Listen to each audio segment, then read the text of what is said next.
Give me big old buckets of butter beer. Give me big old barrels of butter beer. Give me the drink I love so dear. And another round for my friend right here of the sweet old butter beer. Welcome to the Three Broomsticks. We invite you to pull up a chair, grab a butterbeer, and settle in for a hearty discussion about Harry Potter. I'm Irvin Cateman. I'm Aurelia Lieb. I'm Sam Williams. I'm Sophia Jenkins. I'm Sierra Obermark. And I'm Ev McLaughlin. And thanks so much for joining us here at the pub. We have some unfortunate news for you listeners. Our wonderful, magical, incredible audio editor, Patrick, is actually out sick. He is undergoing treatment for leukemia right now. So obviously we all wish him the best and are thinking about him. And so that's why this episode is going to sound a little less polished and a little less refined than usual. Sort of there won't be as many cool audio effects. But we hope you will bear with us anyway and sort of, experience what it's like chatting with us live at the Three Broomsticks, where we don't have fabulous audio editing afterwards. If you guys would like to reach out, send Patrick anything, just send us an email with our following contact information later on in the episode. This episode today is just past the quarter century mark. We're episode 26. We're a quarter of the way to 100. Look at us go. We have gathered here today to discuss, well, our namesake, the pub in Hogsmeade. Not the Hogshead, haha. No, the Three Broomsticks. And a huge thanks to Shruka over on our Patreon who bought us this round of drinks at the pub. Woohoo! Yay! Woo! Thank you! Yes, thank you so much. And if any of our listeners, if you'd like to buy us our next round at the pub, head over to patreon.com/Three Broomsticks. That's the numeral 3 to sign up. We're offering bonus content, chats with our hosts, on-episode shout-outs like we just had for Shruka. And we would really appreciate your help in keeping the lights on here at the Three Broomsticks so we can talk about Harry Potter for a long time to come. And in the meantime, let's offer a toast of your favorite beverage. In my case, it's tea. To the comments on episode 23. The episode was about pigs, both of the Christmas and Harry Potter varieties.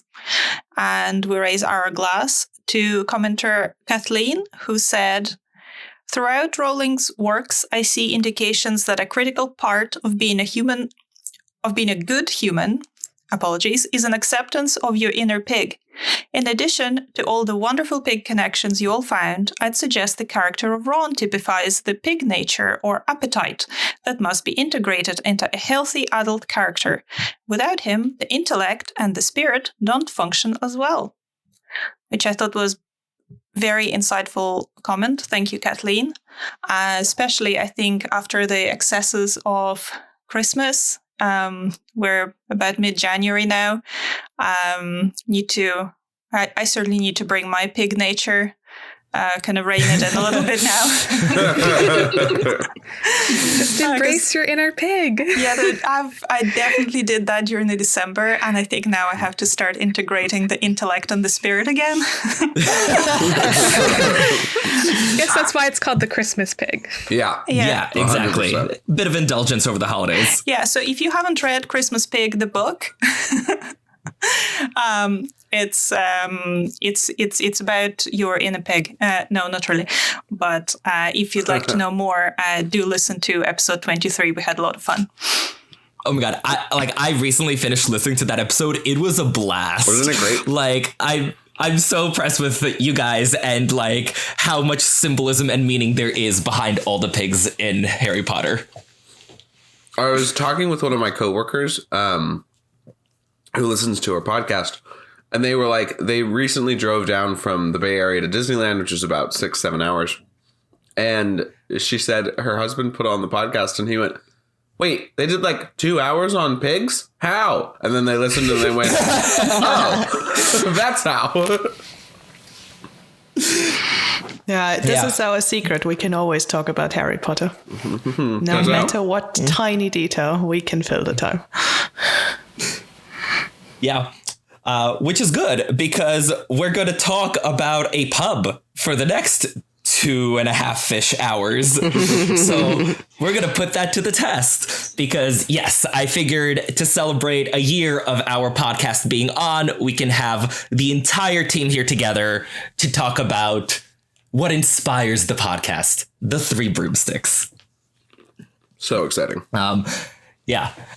And like, I figured we can kick off with just like talking about like the vibes at the Three Broomsticks because like I love it. I love it so much. It's so cozy. Like I've always loved the Three Broomsticks. Like that's why, you know, the name for the podcast. That's why the name of my column over at MuggleNet was the Three Broomsticks. Like I love going out with friends and having warm beverages and just like chatting. And so like, yeah. This is everything I love at the Three Broomsticks. And so I picked out a few descriptions of the pub from the text. So the books say that it is extremely crowded, noisy, warm, and smoky. And then later on it says it's always packed and really noisy. Yeah, I've always really loved the Three Broomsticks vibes, even though I'm really not a fan of like crowded spaces. I don't like crowds and I don't like a ton of people around me. But the descriptions of the Three Broomsticks always made me feel more like at home. Like it was more like when you have a big family gathering instead. And so you have just all the people around and it's much more comfortable. And it always just was like a friendly crowded, like who are you maybe going to run into? And it's, you know, something that's not necessarily to be like wary of. Like you might come across at the Hog's Head, maybe some more shady characters or at Madam Puddifoot's for entirely different reasons. That would not be my jam. So I've always just loved the kind of like packed but warm feeling that the Three Broomsticks gives off. Yeah, well, and I always thought that like, you know, crowded just means like there's a lot of people in there. I never got the sense that it was like, you know, everyone like pressing up against you. Mm-hmm, like it's not cramped. It's just a big space with a lot of people in it. And like everyone's just like, you know, living their best lives, like, you know, chatting at their individual tables, but just like it's a lot of people around. I always imagined it as a kind of traditional countryside pub. So there'd be lots of dark wood paneling, fireplace or two. I'll be dogs snoozing by the fireplaces and kind of nice pictures on the walls, that kind of thing. And I'm hoping the smoky refers to the smoke from the fire and not the smoky, because people are smoking and it's before the smoking ban. Because I would not appreciate that, I have to say. No. There's no smoking at our pub. I think Three Broomsticks is a particularly apt name for this podcast because a pub is where you would go with your friends to have those really long, meandering conversations. Mm-hmm. So they might not necessarily be very, you know, succinct and on point, but you would have a fantastic time just like going on loads of fun tangents and getting way too deep into some things that you not necessarily would normally. And that's why I think it's a perfect name. It does fit us well, doesn't it? Yeah. Because that doesn't sound like us at all. Tangents, what are they? No, we're strictly on topic here. Always. Speaking of being on topic, I grew up in a cold weather state out in New Hampshire where it can get, you know, well below freezing. And but I've been in California for the last 10 years and constantly forget how nice it is to escape the cold to go get a hot beverage with friends. And so recently I was just traveling in the winter in Japan and we nipped into a place when it got really blustery one day to get a warm drink. And I was sitting at this, pseudo meat drink shop and was going, man, the Three Broomsticks is such an ingenious thing to do. I'm so glad all these cold weather places have done this hot drinks, and man, do I miss at some point we should all just go to a pub and record live there. I agree. We only have 4 time zones, 2 continents, and 3 countries to work with. We'll all go to the UK. It's the middle I don't place. think that's true. Yeah, dear Patreon supporters, this is what you can enable us to do. Yes. Yeah, if we get only $691 more a month, we will make a live recording happen. We will find the perfect pub somewhere in the UK that looks the most like Three Broomsticks, and go there and talk. But no, Sam, you're so right. Like at one point in the books, it says that like it's a large bar that gave an impression of warmth and cleanliness. Yeah. And like I feel like at least half the time when they visit, it's always like, you know, Scottish winter and there's like snow and rain and blustering winds. And That's they're like, you know, Scottish winter is for most of Harry's school year. Like Scottish winter starts in like October and runs until April. One of the wonderful facts about the Three Broomsticks that we must all remember is that it is the single only place in Britain where you can have a conversation completely unheard, where no one would ever know that you've created Dumbledore's army unless you're Harry in an invisibility cloak in a private room with Cornelius Fudge talking about Sirius Black. But other than that, it's the only place. You should not go to the Hog's Head. You should only go to the Three Broomstick to create Dumbledore's army. yeah, facts. Yeah. That is not wrong, but I don't think you would be completely unheard. I think it's just because it's noisier there. No, I know. So you would attract less attention. I'm just It's teasing. not that you would be unheard, you would be unlistened to. Unlistened to. That's true. Harry does the Is interview that there. true? With, Yeah, Harry does. Oh yeah, Harry Yeah. does the interview there. And nobody reports it. I don't remember exactly how many people go to the Dumbledore's army first meeting, but it's like what, like 15 or something? 28. 28. Like someone is going to be like, like 28 people trying to like all get a table together, like setting up the chairs, like Harry yelling so all 28 of them can hear. Like, I don't think that they actually would have had a better shot in the Three Broomsticks of not being overheard. My personal experience is that adults hate teenagers. Yeah. And so stop listening to them as soon as they show up in a public space and ignore them. Also, there are like hundreds upon hundreds of teenagers all in this pub. I feel like sort of another 20 in the corner. They're like, yeah, whatever.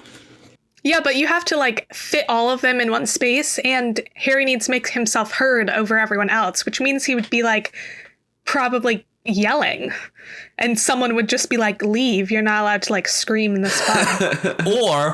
Or what would happen is just half the DA wouldn't hear him, and Marietta's like, wait, did he say like the sort of Gryffindor? Like, wait, he said Cedric's still alive, but a vampire? What'd he say? Like, just no one would have any idea what like Dumbledore's army actually was talking It about. just sounds like an authentic experience of going to the pub with a large group of people. I mean, if you're near a person who is talking, you would hear, and then the further away you are, you're just sort of guessing mostly. And you're like, what is this sheet that I'm signing? Like, what is this, my life I'm signing away on this? I don't know. I was going to say, from It's like experience, it's like 8 people and you already have this problem. Yeah. Yeah. It's like in every movie where they're about to go into battle and the one person's at the head of everybody and is yelling out, and it's like, okay, that's only reaching like the first 20 people. The 5 rows back, nothing. Yeah. Just, oh, there's a guy, he's on a horse. I mean, it's like that. Are we going? It's that famous scene in Monty Python and the Life of Brian where the people at the back can't hear Jesus' sermon, so they're like, blessed are the cheese makers. So it'd be like, okay, so Harry fought off a philosopher in his first year. He killed a little gardener snake in his second year, and then he fought off about 100 ghosts of Christmas future in his third year.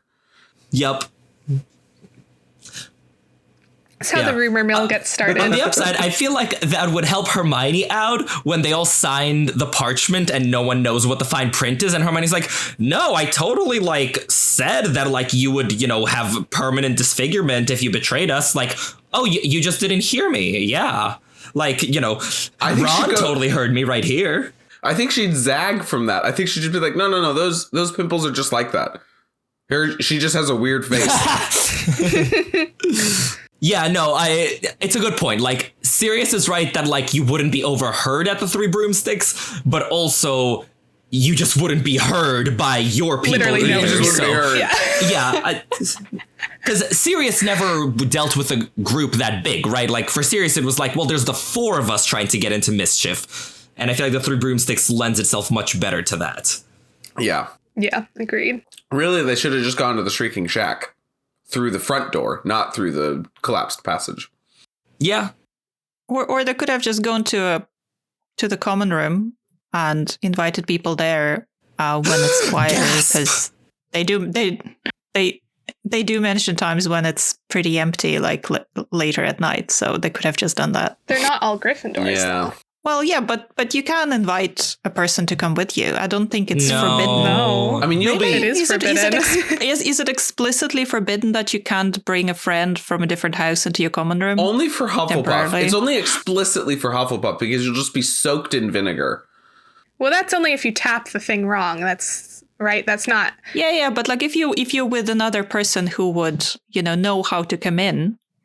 At least from Pottermore, they said that basically like all the houses pride themselves on like never having anyone from a different house enter them, which is not true for at least Slytherin and Ravenclaw, because Harry enters them, but might be true for Gryffindor and Hufflepuff.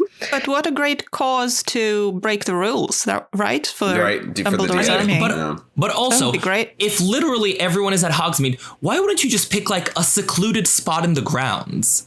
Like, in my mind, like, you just have like acres and acres of like empty space. So like, why wouldn't you just like meet out there?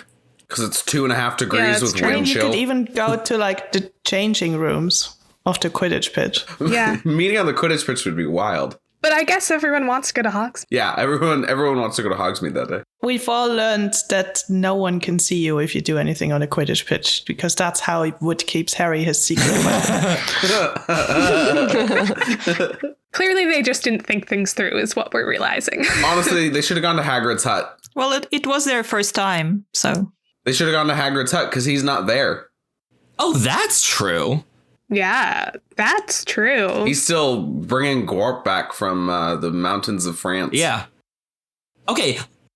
But they could have been seen from the castle, all entering Hagrid's hut. They'd be like, Hagrid it's a isn't We there. Miss Hagrid party. Like, what? Those are still allowed?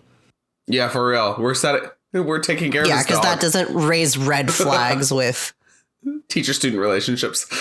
Listen, if Hagrid can have We Support Harry Potter parties, the students can have We Support Hagrid parties when he's, like, out somewhere doing something sketchy.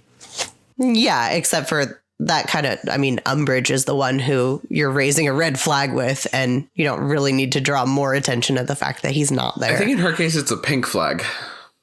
Yeah.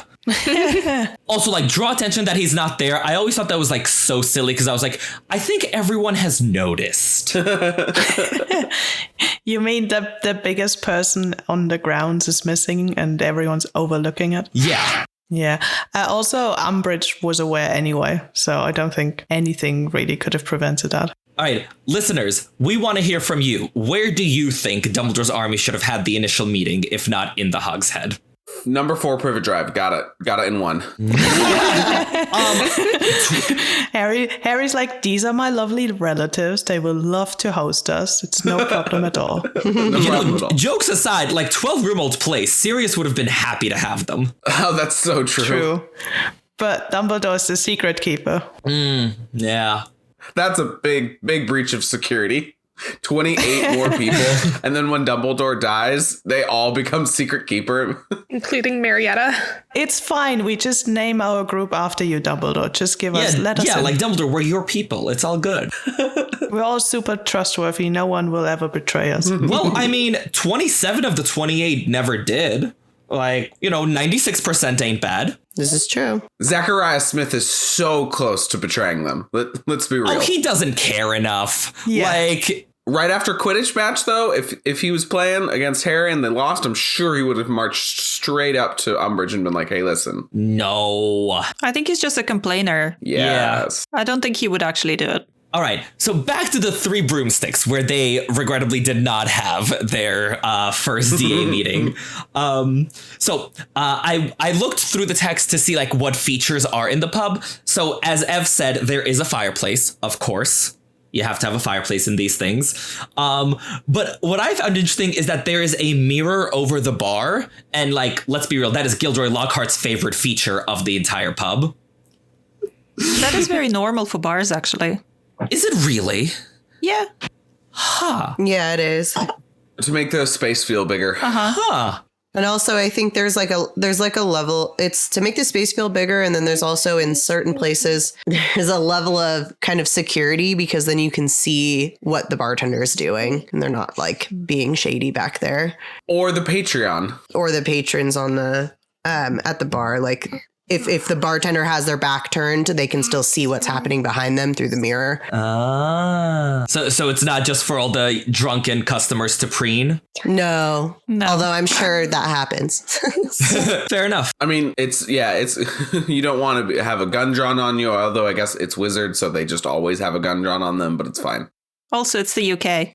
Yeah. And of course, the Three Broomsticks does decorate for the holidays because the first time we're there's a handsome Christmas tree in the pub. Also Gilderoy Lockhart's favorite thing, because it's him. He's the Christmas tree? He is the Christmas tree. People ordain him with ornaments as he stands there and looks pretty. Is it the first ever lilac Christmas tree? Yes, it is, 100%. This is St. Bango's program. It's like, within your first year, we will transfigure you into something. Yeah, it's part of the rehabilitation.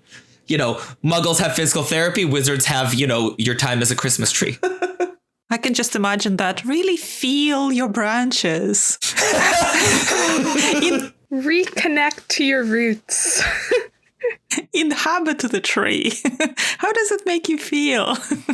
I can do joined up writing now with my little twig. Oh, amazing. What I found interesting when I was researching for this is that apparently you can get kicked out of the Three Broomsticks if you behave badly enough. Because at the end of Half-Blood Prince, when Harry and Dumbledore are walking past, there's a quote, "And stay out," shouted Madam Rosmerta, forcibly ejecting a grubby-looking wizard.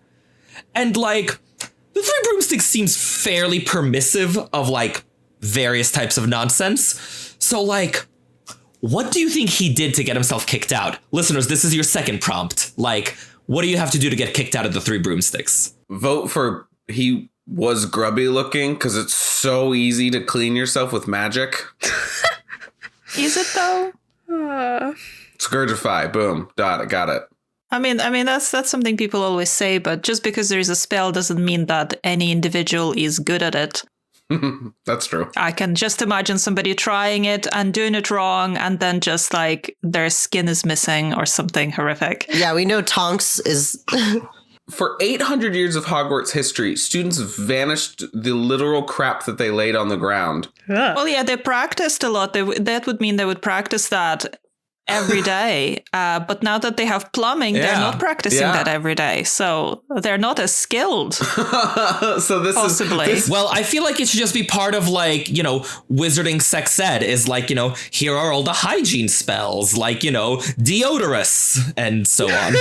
Yeah, Dumbledore cut that immediately. It was divination or sex ed. And he was like, I don't know what sex ed is. So it's gone. Oh.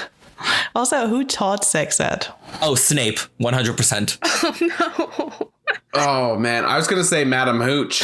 Oh, that was her full-time job. And then Dumbledore's like, it's fine. You can be a referee. Which, that makes sense because in my schools, oftentimes, like, the gym teacher also taught sex ed. Is also the sex ed? Yeah, that's why I was going with that. Oh, yeah. Okay, that checks out. Also, Madam Hooch's name can... Well, never mind. I'm just going to leave that there.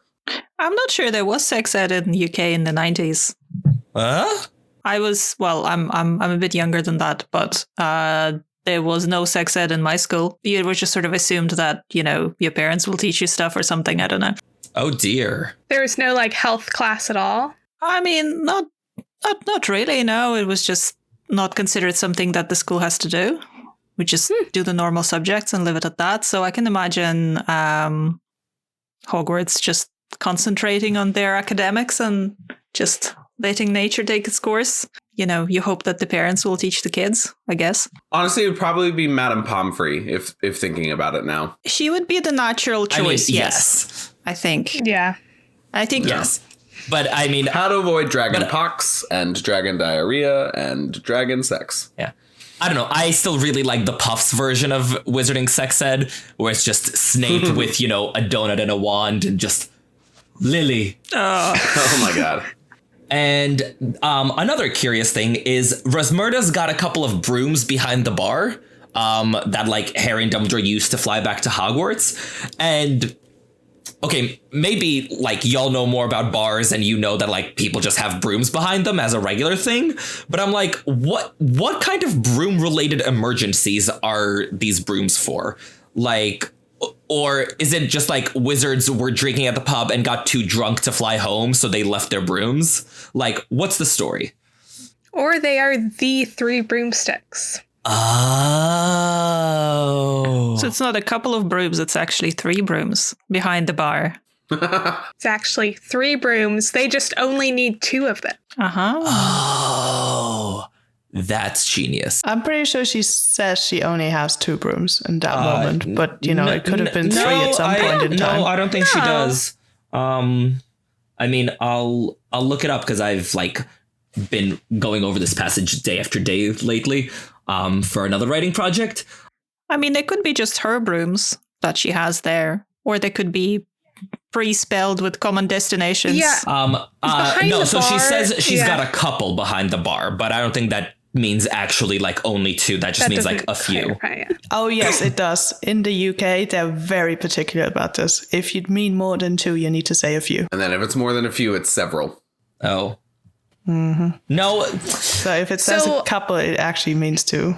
No, I'm sorry. I really like Sophia's version. I think of the 3 broomsticks as like the ravens in the Tower of London, where if all 3 broomsticks ever leave the pub, then the whole thing collapses.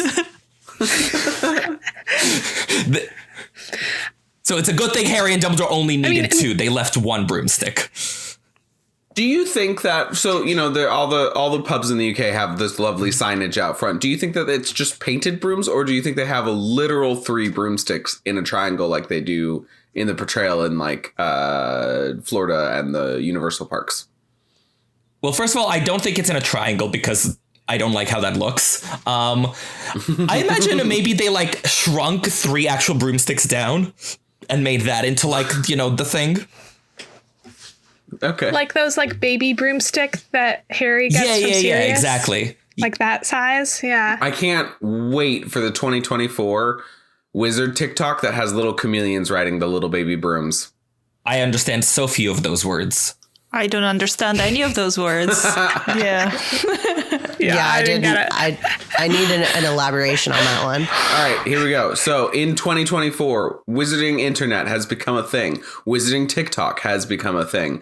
And there's somebody has stolen the little tiny baby broomsticks that are miniaturized, and they make little funny animals ride them because they're teenagers and they're stupid. And so there's a chameleon on a broomstick on a wizarding phone. There you go.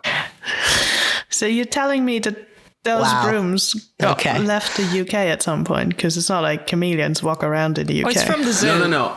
Do you remember how you're only allowed to have a what is it? A toad, an owl, or a cat? A cat. No. A cat. You're not allowed to have a rat. Yeah, rats but there's are not a rat allowed. there. So I'm certain somebody has a chameleon, just as I'm certain someone has a ferret. That's not Malfoy. Yeah. There you go. Magical chameleon on a broom. Irvin, while you have that passage up, where are the broomsticks coming out of? Are they coming out of the main door of the pub, or does it specify? A second later, they heard a loud bang as the front door of the pub burst open. 2 brooms had shot out into the street. So, Okay. So just like from within the 3 broomsticks, it doesn't specify. Yeah. I was trying to figure out like how literally she means behind the bar. Whether they're if her own a couple broomsticks is or meant not. literally, I feel like behind is meant very literally. It's meant very literally. Okay, yeah, maybe just her own broomsticks. It's just my personal struggle of using a couple loosely and people just nailing me down on 2 in this country. And then I was like, oh no, this is actually a serious thing. But actually, that's good to know, because I feel like a lot of the times when I'm like parsing the Harry Potter books to like figure numbers out, now I'll know that a couple means a couple. Yeah. And not a thruple. On the topic of brooms, I always read brooms as like a similar thing as we would do with bikes in the Muggle world, partially because their like transportation method is very similar, and so I would assume that sort of every household would just have like at least one broom, just because it would be just a standard thing. Because I think most households in the Muggle world, if maybe aside from if you're living in a giant city like New York City, have a bike. Because similarly, I would assume there's cheaper brooms and there's really expensive, insanely expensive brooms like the Firebolt. But that is also the same case for like Muggle bikes. You can get a bike fairly cheap and you can, pay loads and loads and loads of money for a bike. Wait, is that true? Sam Sierra, do people just like have bikes in American households? Yeah, it's a big deal. Huh. Yeah, I would have never known. Yeah, we always had bikes growing up. Like everybody has, like you have like a bike for an adult and a bike for a child, and you go out and go biking and whatnot. I feel like I'm unusual now because I don't have. I also don't have a bicycle. I also don't have a bicycle. But it's weird. I'm always like, I want to go and ride a bike, and like because when I was really little, my parents had this thing called a burley, and it's basically like a little enclosed cart that hooks onto the back of the bike, and I would sit in there with like my toys and my books and whatever, and my parents would just go biking, and I'd just be along for the ride in this little like container basically.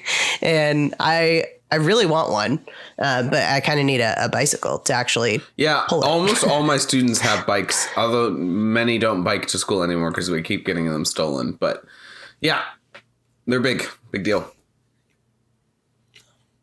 Well, okay. I learned something today. You New York raised son of a gun. Well, I thought it would be fun if they also had some brooms that were just sort of preset to go to certain places, because I remember reading ages ago that when people had horses, they would sometimes go to the pub, like they would be in the rural places. They would ride the horse to the pub. They would get really drunk. They would get on the horse completely or mostly incapacitated, and then the horse would know where to go, and it'll just bring them home safely because, the horse knows where it lives. And I just thought it'd be handy if, you could get your broom to do that for you. So then... That's such a cool idea. It's like, there are some bars that will have like, there's one I know that has like a free service of like, you can take, there's like a bus, that will drive you to and from there, so that you don't need to like drive drunk. And I love the idea that Madam Rosmerta has those brooms and that she can just like put her drunk patrons on them and just like tell the broom where to go, and it'll just like bring them there and come back. That's such a cool idea. Straight to Azkaban. That's a bit harsh. No, I think Rosmerta like has a partnership with like whatever like the inn is in town, and she'll be like, all right, so I'm gonna send all these people to you. You charge them the drunk surcharge, give me a cut, and yeah. I feel like there's a whole racket going on. Do we know if the Three Broomsticks has rooms? Because it wouldn't be unusual for a pub to have like rooms upstairs. I think we know Hogshead does, but because it's Hogshead Inn. Yeah. The Three Broomsticks. Sierra, where do we find that out? Because I don't think we have confirmation. We don't have. I thought in one of the Oh gosh, which one is it? I could have sworn that there's one mention where someone says in the room above or something like that. Unless I'm thinking that's of the Leaky Cauldron and the Hogshead. Okay, so then it's in non-book mentions. It's confirmed we know that there are Rosmerta rooms. lives at the Three Broomsticks, but we never hear about anyone else staying there. Yeah. Wait, when you say non-book mentions, Hogwarts Legacy has you rooms mean above. like? Well, like in I Hogwarts see. Legacy, Okay. there's rooms upstairs and people stay there and things like that. Yeah. But yeah, I guess in book canon, I guess it unconfirmed. I wouldn't be In surprised. headcanon, Madam Rosmerta has a giant mansion because she's the wealthiest witch in all of the UK based off of the Three Broomsticks money. My hope is that those brooms are donated brooms, like firebolts and Nimbus 2001s from like attempted wooing of Madam Rosmerta, of just a bunch of people being like, here, have a broom for your Three Broomsticks. And she's like, oh yeah, great, thanks. And she chucks it into a dungeon that's just filled with brooms. So are you saying there's a dungeon under the Three Broomsticks? 100%. Just for brooms? For only Okay. brooms. Yeah. Also, you're saying that Madam Rosmerta is basically a Vila. I mean Ron Ron's really likes reactions. her. Snap. Nice. Oh, we will get to Madam Rosmerta. I have a lot to say about her. I'm sure you do. Anyway, back to the pub itself. So I went through the books and looked at all of the times that we visit the Three Broomsticks. And Harry visits once a year, every year, from Prisoner through Half-Blood Prince. Except Goblet of Fire when he goes twice. So, yeah, I guess BOGO special that year. So the times we go to the Three Broomsticks are Prisoner of Azkaban, Chapter 10, which is the first time when he overhears the conversation about Sirius being the secret keeper and all of that. There's Goblet of Fire Chapter 19 when Harry and Ron are in a big fight, and so he sits there under the invisibility cloak with Hermione. And then there is Goblet of Fire Chapter 24, Rita Skeeter's Scoop, where Ludo Bagman is shifty, Crouch Sr. is absent, and Harry stands up for Hagrid and Hermione and gets on Rita's bad side. Yeah, no, so I was reading that passage, and like... there's a few lines that I found very curious. So Harry is all like, it's so weird Ludo Bagman is at the pub on a weekend with no Triwizard task going on. And I'm like, I'm sorry, sir, who died and made you the fun police? Like, how outlandish, how absolutely ridiculous that an adult would visit one of two pubs in the only all-wizard village on a weekend. Like... who could conceive such a thing?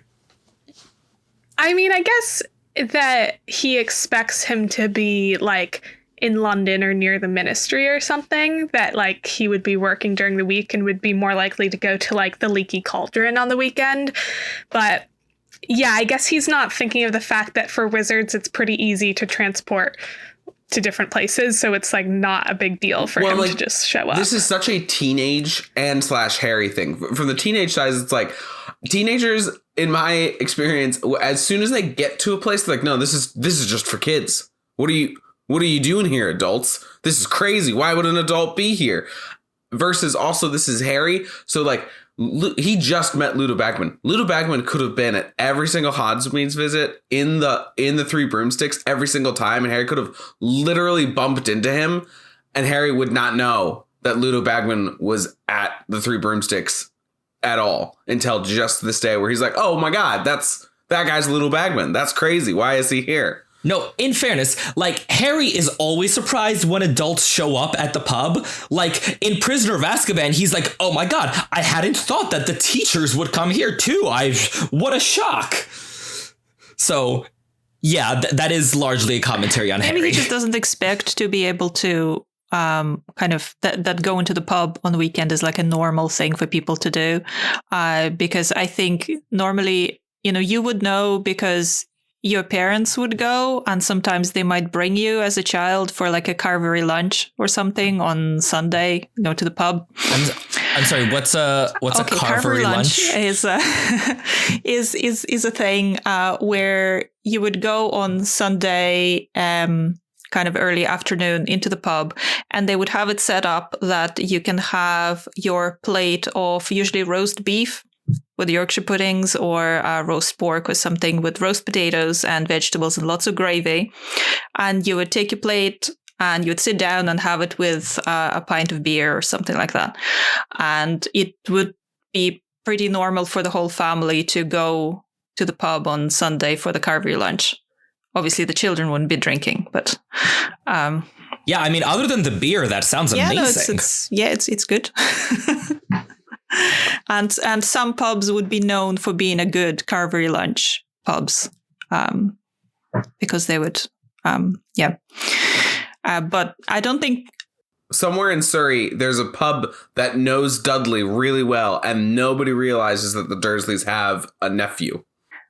Probably, because I think Vernon would really enjoy a carvery lunch, so I can't imagine he didn't go. And also they're quite keen on sort of keeping up appearances, so I'd say if the neighbors go, they would go, but they would not want Harry with them, for sure. Yeah, Harry would be at Mrs. Fig's eating old biscuits. Right, but then Harry would still, realize that, adults go to pubs on weekends, just not with me. Well, they probably didn't tell Harry a thing. They probably were just we're going out. I think especially with teachers, it's a bit of you only know them in the school setting, so it's bizarre to see them outside of the school setting. Every time. And for the teacher too, it's weird. No, I totally agree that in Prisoner of Azkaban, when the teachers show up and Harry's like, wait, teachers can exist outside the classroom? Makes no sense. I agree, I get it, 100% there. But Ludo Bagman's not a teacher. He's a real adult out in the world, so it shouldn't be that much of a shock. Yeah, but I guess Harry's kind of in his own bubble of oh, I go to Hogwarts. Hogsmeade is right next to Hogwarts. So it's within the Hogwarts bubble. And so it's breaking that bubble a bit of other wizards who don't live anywhere near here, who work in the ministry, they might just show up here randomly. And I think that's his first exposure to that idea of oh, it's not just this small little bubble of being around Hogwarts. Also, I think apparition might not be quite on his mind yet. As a mode of transportation, so maybe it feels weirder that, because Hogsmeade isn't anywhere near London. So if somebody works in London and then just appears in Hogsmeade every weekend, it's a bit of a trek if you don't know about apparating. I mean, he does know about apparating because Percy's passed his test and it's a thing. But yeah, I guess it wouldn't be at the fore of his mind. Yeah. Yeah, I think knowing about it and, if you didn't grow up in this world and it's not the most normal thing to do, I think it's still a bit of something Harry doesn't consider all of the time. Especially because he spends most of his time in the wizarding world in the school where you can't do it.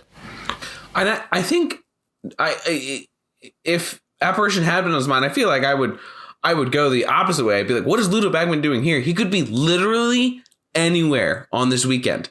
He could be in Mozambique. He could be in Bali. He could be in New Zealand. No, he couldn't. Why is he at the Scottish pub? No, Sam, to quote Snape, time and space matter in magic. Yeah, but sure, you can apparate, over to France and then over to blah, blah, blah, and then just keep apparating until your nose bleeds, but you're there. I mean, by the same count, I could also, take a plane to France on my, Saturday lunch break, but, seems easier to go somewhere in town. Do you call lunch on Saturday a lunch break for you? Only during tax season. Oh, okay. There you go. Yeah, it would take significantly longer for you to get to France than it would 6 consecutive apparitions, though. But probably be a lot more unpleasant because apparating seems like it really sucks. Yeah. Although stupid tiny airplanes also suck, so. Mm-hmm. True. Also, okay, fine. So if we can excuse Harry, Hermione, though, Hermione is the one I'm a little bit shocked by in this scene, because after Harry is oh my God, Ludo Bagman, Hermione too is doesn't he ever go into the office? And I'm Hermione Jean Granger It is the weekend. Like, you've been spending far too much time with the Dowager Countess of Grantham. I mean, Professor McGonagall. Like, I feel like she's internalized a little too much what is a weekend? That doesn't surprise me at all, because that seems exactly how Hermione would think about the weekend. Yeah. It's just more time to, study or do work or whatever. It seems like these where I was like, you know what? It's a good thing Ron's around. Like, they both need to learn to live a little. Yeah, I think they balance each other out a little bit. It's true. Which is they need their inner that. pigs. They need their inner pig. Yeah, Hermione, get in touch with your inner pig. Leave the office. Okay, so another notable appearance of the Three Broomsticks is in Order of the Phoenix, chapter 25, Beetle at Bay. When, after an unfortunate date with a human hosepipe, Harry ends up in the Three Broomsticks with Hermione, Luna, and Rita Skeeter discussing a future article about Voldemort's return.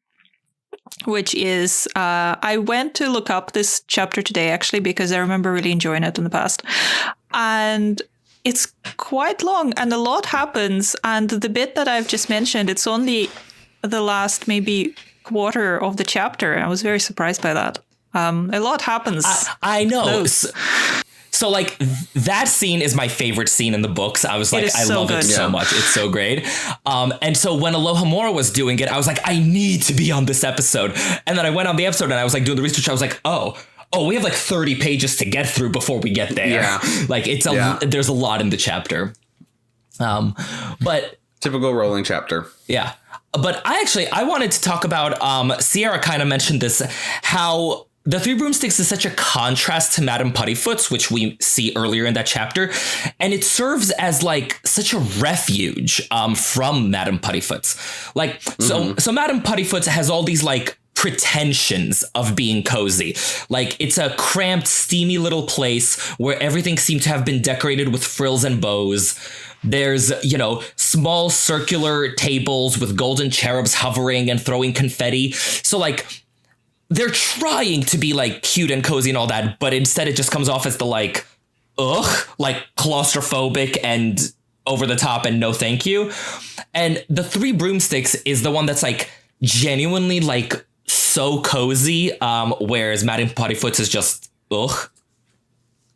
I really dislike Madam Puddifoot's. I don't mind the Madam Puddifoot's decor necessarily so much. What I mind is the steamy part, because I have been in small places. When it's cold outside, you come in and it's hot inside and everything is steamy. And it's very it's like walking into a sauna or something. And also I wear glasses, so they immediately steam up and I can see nothing. And I just find this kind of atmosphere very oppressive. So you want to be warm, and you are, but also it's very stuffy and there's no fresh air, so you're instantly unhappy. So it's not a good time. For me, it's the cramped part. Like, I have very long legs, and like when I go somewhere like the Three Broomsticks, I was like, I'm settling in like for the night. Like, I intend to be there for hours, so I was like, I don't want my knees up at my ears. I'm like, I want those space. Places tend to have really kind of small circular tables.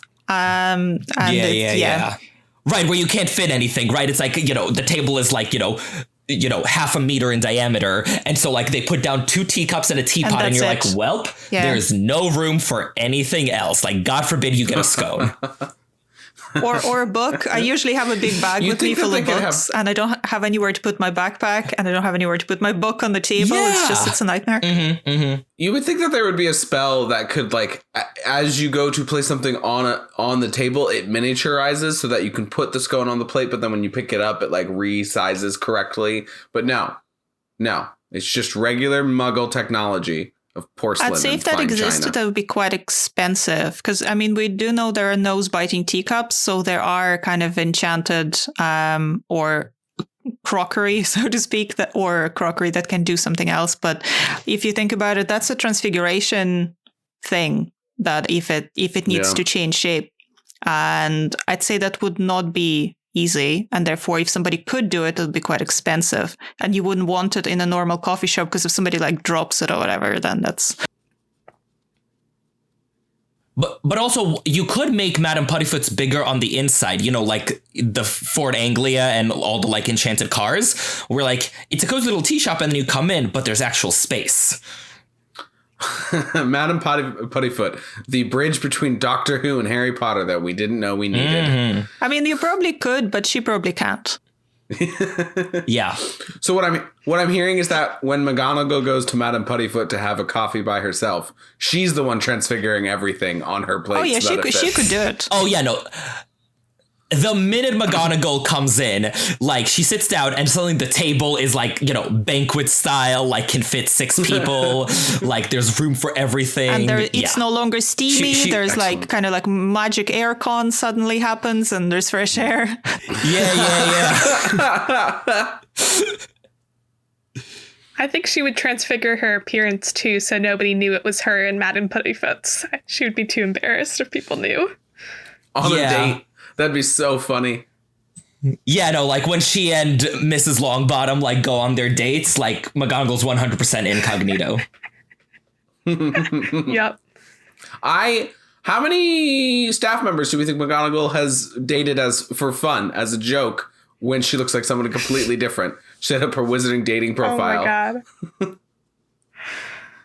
And like, would they realize? Yeah. Like, I could imagine like her going on a date with like Snape, and then like partway through, he's like, "Just a second, Hold on like, now. and then she you're reaches, really like she transfigures into Gryffindor herself. Quidditch, huh? Yeah, like, That's why she's deputy headmistress. really like your cats. Snape would never go on a date because he's still hung up on Lily. Also No. true. She's transfigured true. herself into Lily, so he thinks that she's back from the dead. Oh my god. Her twin. Twin. Yeah, I'm Petunia, except I look just like Lily.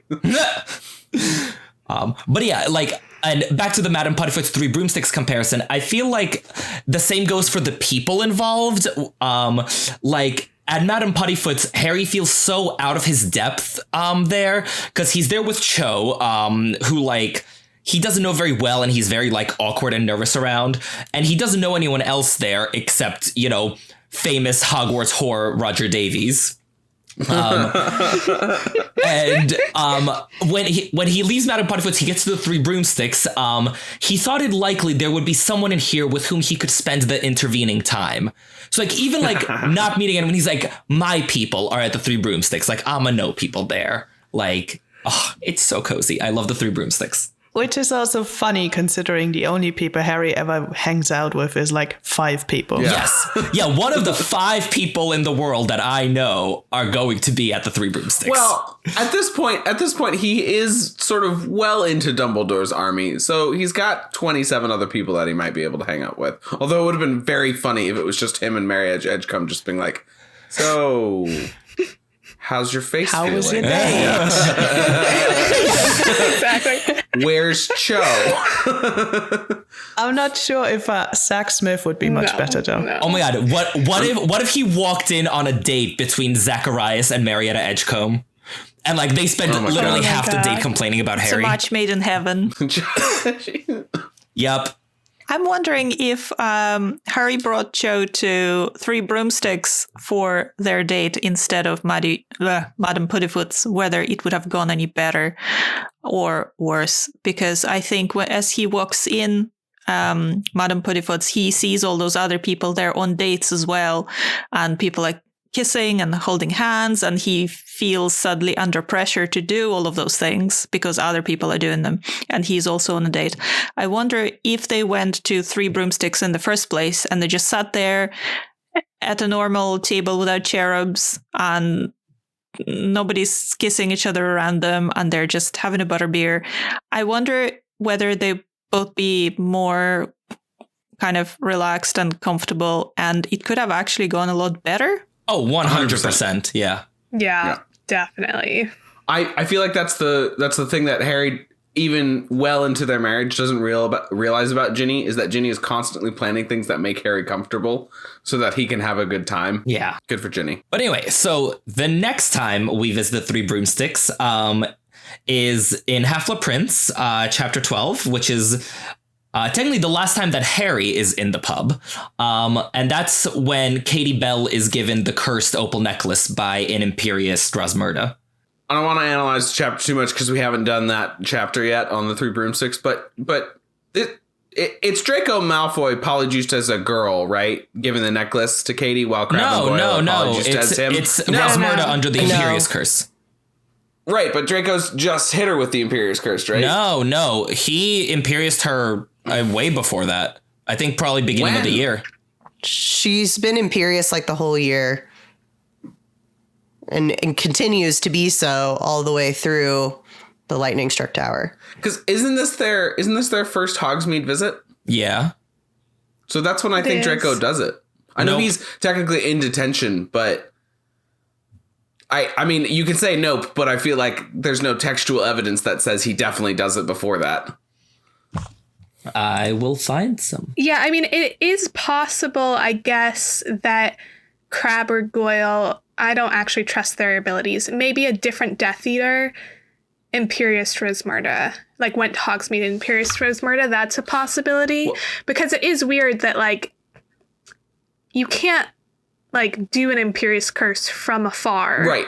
And there's no way to get, for him to have gone into Hogsmeade before that point, given the security around the castle. So I feel like it must have been either a different Death Eater who did it, or maybe Crabbe and Goyle, but I don't really trust their abilities. But why couldn't Draco Imperious her before the school year started? He, again, magical transportation. He could nip up to Hogsmeade like August 31st and cast it then. Yeah, magical transportation as in, like, a broom? Because he can't go on the Hogwarts Express. I mean, side-along apparition, portkeys, who would have flute powder. His mother's bringing him? No, he could literally flew into the Three Broomsticks. We don't know if the Three Broomsticks is, like, equipped with, like, the fireplace that allows for people to go in. Something in Hogsmeade is equipped with flute powder.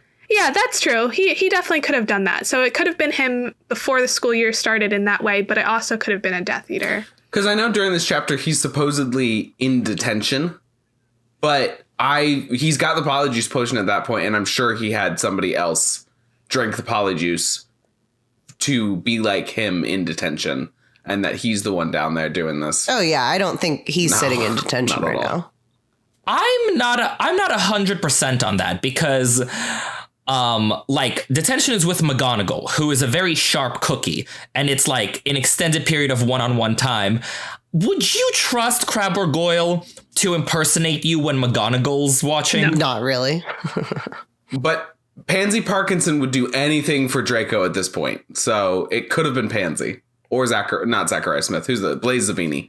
But I think that he has a limited amount of Polyjuice potion, right? So he's not going to waste it on something that's not necessary. So if he has the Imperious Curse on her already by whatever means, then there's no...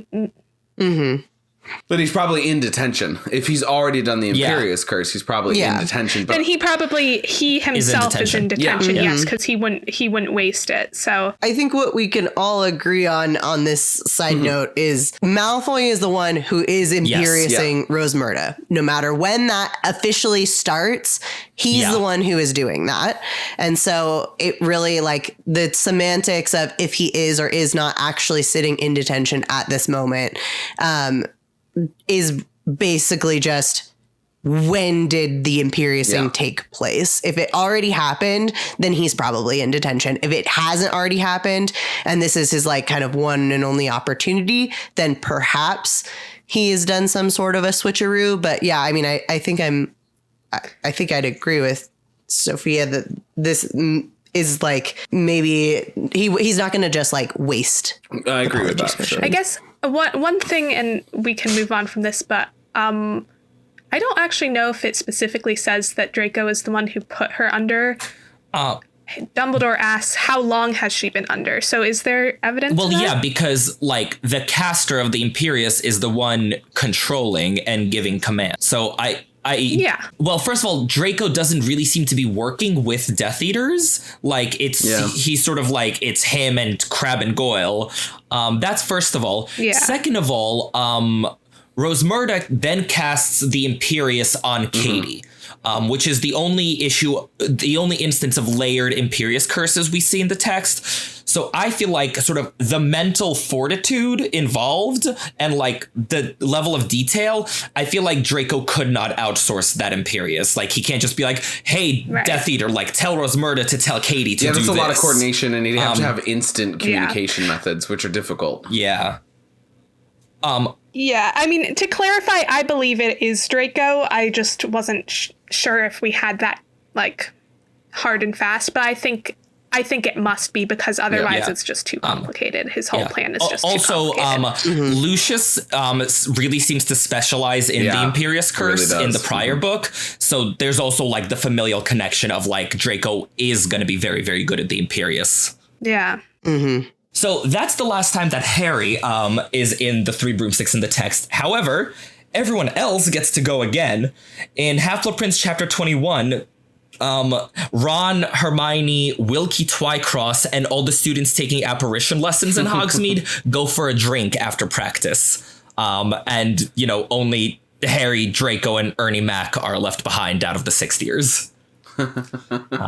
It's wild that the person like failing or passing students goes with a drink for them. I'd be out of there so quick. I'd be like, all right, all of you have a great time. Bye.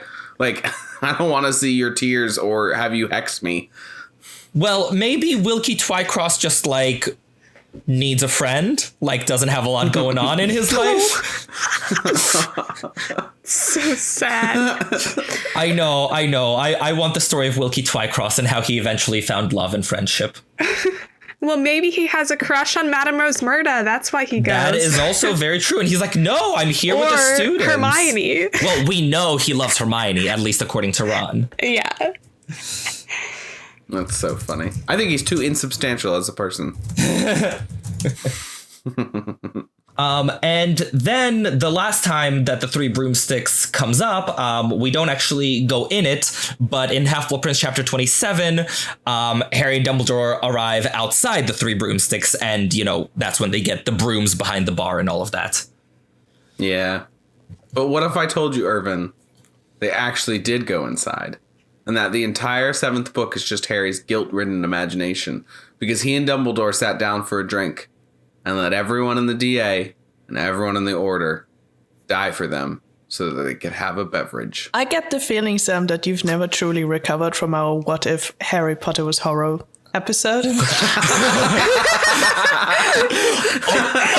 Guys, can I just say, I just listened to that over Christmas break. I love how every single book you're like, so to make this book horror, we need way more people to die. Book 3. To make this book horror, we need way more people to die. And you say that for literally every book from books 2 through 7. Yeah, we've killed like 5 times? Yeah, I'm sure. Something like that. No wonder Ron just wants to have a good meal, because nobody really cares enough about him to keep him alive. So he just has to, take every moment as it comes and make the best of it. My inner pig always. I mean, he doesn't know if he's going to be alive the following day. He might as well. Yeah, it's true. Yeah. Well, you know what? Let's indulge our inner pig and let's talk about the menu at the Three Broomsticks. Yum! Oh my god. So I have my cup of tea here just so I'm not salivating as we talk. So I went through all the stuff that we see being ordered at the Three Broomsticks. So first and very much foremost is the butterbeer, which is drunk by anyone and everyone who has ever stepped foot in this pub. We're introduced to it in Prisoner of Azkaban chapter 10, and it's just, so good. Yes. Iconic. And my fun fact is that currently in my house, I have butterscotch beer, which is a knockoff, so much so that they even use an adjacent font to the Harry Potter font. And nice. I got it at Costco. So guys, you can get it from Costco. Is it the one that says the Flying Cauldrons Pub presents butterscotch beer? It just says butterscotch beer. Okay. Non-alcoholic for all ages is what it says on it. But it's basically it's like a root beer or like a cream soda, but butterscotch flavored. So It's basically Gross. that, but it's really How good. would you say the taste compares to the quote unquote real/licensed butterbeer? It's pretty comparable for the like licensed ones. I tend to go with the hot version. So I love the hot butterbeer. Whoa. Yeah, this is like cold and carbonated in a bottle. So I always liked going with the hot one. So it's a little bit of a hard comparison to make, but I mean, I got a box of it and it's almost gone. So it's pretty tasty, especially if you like cream sodas and root beers and things. I would say it's definitely worth So I have a getting. question for you guys. So I've had butterbeer at the studio tour in London, and I've also had the bottled stuff. No, it's gross. And Ev, it's so gross at the studio tour. I like it. Yeah, it's I really like bad it, there. but they don't do any of the the hot stuff or the frozen stuff or anything fancy like that. So what is the hot butterbeer actually like? Because I'm picturing like a butterscotch latte or something, and it's probably Yeah, kind of, yeah. Kind of like a butterscotch hot chocolate, though. Like, Yeah. it's not coffee-y. Yeah. Or like, I'd almost say it's kind of like, like think apple cidery, but just with like a shit ton of like sugar and foam and cream and stuff like that in it. Okay, so it's not milk based. It's like more like kind of mulled No. juice thing. Yeah. I'm trying to describe. Okay, that's interesting. Yeah. It's like Yeah. butterscotch. Yeah, it's like butterscotch with some carbonation in it. Yeah. And then mixed with slush or just cold or hot. Mm-hmm. But I would, if I could compare it to a warm summer's day, Yeah. it's like watching a sunrise in a I mean, winter honestly, morning. Sam, though, like when you're in Florida and you've had a long day and it's raining and it's cold and like you get one of those hot butter beers, it is like watching the sunrise. Yeah. Yes. Yeah. So good. I mean, we'll talk about the theme park We will. later, but yes. Okay. Totally so, agree. that's butterbeer. The Three Broomsticks also serves fire whiskey, because we see Rita Skeeter drinking it in the Beetle at Bay. We also know that, according to Gilderoy Lockhart, a large bottle of Ogden's Old Fire Whiskey is his second favorite gift after peace between magical and non-magical people. So he says, and I'm wondering what makes it fire whiskey rather than a regular whiskey. So does it have like a magical component? Because, well, whiskey is a real thing, but like, is fire whiskey a wizarding thing? So's fire. Thank you. I've learned something today. I imagine it's like Irvin, you I want to imagine that you've loaded that joke into you, and you've just been waiting ever since you read that one comment to be like, yes, So's fire. No, that was actually off the cuff, but thank you for thinking well of me. Yeah, well done. I imagine it's kind of like, if you drink whiskey straight, it leaves kind of like a burning kind of feeling in your throat. It's just like straight alcohol is strong. I'm imagining it's like that burn, but just like amplified. That doesn't up sound to 10. nice. Frankly, neither does drinking whiskey. No, so it doesn't. I like whiskey, actually. I'm a whiskey Exactly. person. I do enjoy whiskey. Also, I think that fiery sensation is true for any strong Yeah, alcohol, that's just not alcohol. just whiskey. Yeah, no, I know. It's anything that you drink So straight is like this that. when the wizarding internet becomes a thing? Is this their version of hot ones? It's just different Scoville levels of fire whiskey. Sam, I have no idea what you're talking about. Hot Ones. Sarah did. Sarah got it. It's like the TV show. They Even ask. I got this one. Yeah, they ask celebrities questions while they eat hot wings, and it gets the Scoville levels of the hot wings get higher and higher depending on Why? the sauce that they use. Fun. Because it makes them vulnerable. Yes. They're like already burned to the core on the food, and then you ask them a burning question, and then they're more likely to because just give in it the up future we were promised away. flying cars back in the day, and now what we get instead is we get celebrities eating hot wings. This is what we get in the future. If only Robert Zemeckis had known. I love the idea of comparing all things that are sort of new to being like, well, we were supposed to get flying cars, so instead we get this. We get short 10-second videos that you scroll up through. We get dating profiles or all that stuff. That's hilarious. Anyways, something interesting about fire whiskey. It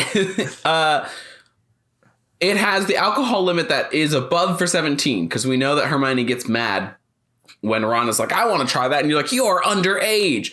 And yet, no. Hermione's mad not because he's underage, but because he's a prefect. Oh, that's right. He's a prefect. He's not supposed to. But butterbeer is not like root beer in the fact that it doesn't have any alcohol level. It does have some because it gets Winky drunk. But it's not enough to get a human. I don't know. Is there an alcohol age limit for butterbeer? Can you be like 9? Can you be 3? I always assumed that butterbeer was more like a non-alcoholic beer, which a non-alcoholic beer does technically have a very, very, very, very, very low alcohol content. And so a creature like a house elf would still get drunk on non-alcoholic beer because of the teeny tiny bit of fermentation that's in there. But it's not something that would affect a human. Was always my assumption. So Ron's the way he is because Molly fed him butterbeer a lot as a baby. Well, I thought butterbeer isn't really that alcoholic necessarily. It's more that any effect it has on you is more kind of magical rather than alcoholic, because the way it's described is that it makes you feel kind of like warm and happy. It's never really described that it makes you feel any kind of any specifically alcohol effects other than what we see with Winky. We never see it with people. So I wonder if it's just a house elf thing. Harry's sentence that comes out of his mouth is, well, it's not strong, that stuff, which I assume has an alcohol intent behind it. Yeah, I also assume that it has trace amounts of alcohol. He grew up with muggles though, so he wouldn't necessarily know. Like kombucha. How it's made. I want to see Wizarding how it's made, actually. That's true. That would be fun. Yeah. I wouldn't go as far as to compare it with non-alcoholic beer, but with low alcoholic beer, which is a slight difference. But that would still only mean it's under 1.5% alcohol, which, is still not a lot, but could be a lot for a being that's a lot shorter and, has a lot less body mass. Mm-hmm. Very true. Yeah. Anyway, this whole section was being like, ooh, I grew up in a country that maybe has a strong relationship with alcohol, so I came ready prepared with a fire themed drink. Do tell. So it's I'm gonna say it in German because I'm assuming our German listeners will know this, because it's a classic German sort of wintry drink. Lots of people drink it through Christmas and New Year's. It's called Feuerzangenbowle, which translates literally to fire tongs punch. Mm-hmm. And it's I need this in my life. Yeah, it is really good. It's a traditional alcoholic drink, which with a rum-soaked sugar loaf is set on fire and drips into mulled wine. So you already have mulled wine, and then you just get the strongest rum. It literally has 80% alcohol, and you just burn that into the mulled wine because the mulled wine wasn't strong enough. Which then it looks really cool. Typically, I've done it at home before with friends. When you set it on fire, you turn all the lights off because you cool atmosphere, and it burns really blue. So it looks a bit like Hermione's blue fire. I put a photo in here for the people who can see the doc, and I'll make sure to put it up on the website so you can all see it as well, listeners. And actually, because it has such strong alcoholic content, even once you put it in your mug, you could set the mug back on fire, like the drink inside the mug. It would still burn lightly. Wow. That's Yeah, amazing. that's And you so have much actually alcohol. inspired me to try Cool. something next Christmas, because what we do for Christmas is we have the Christmas pudding. I'm assuming you're also now familiar, and it does show up in Hogwarts also, because I remember seeing in the studio tour they show you the pretend Christmas puddings that are actually made of cement, and there's like a flames underneath them. But you have this Christmas pudding which sounds a lot like the loaf that you're describing, probably similar ingredients, and you would soak it in alcohol and then set it on fire and then eat it once the alcohol burns off. But usually it goes off before all of it burns off, so there's a bit of liquid left. So now I know to save this liquid and put it in mulled wine for, apparently traditional German drink. So I'm very excited to try it Yes. Christmas this year, Christmas 2024. It definitely needs to be cold to drink it, because otherwise it is very strong. It's like, as Sam said earlier, like if you come in from the cold and you need to warm up, this is perfect. If you are warm, you get so drunk from just like tiny amounts of it.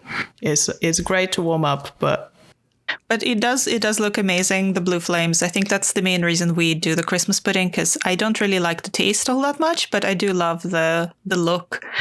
And now that I see it, I'm thinking back to fire whiskey, and I wonder if fire whiskey differs from whiskey in the sense that, say, they pour you a measure of that in a glass, and the fire whiskey will just look like normal kind of whiskey color at the bottom, and on the top they would have some kind of like magical dancing flames, so they don't burn you, but it looks really cool. And you can drink your fire whiskey, and there's an actual fire.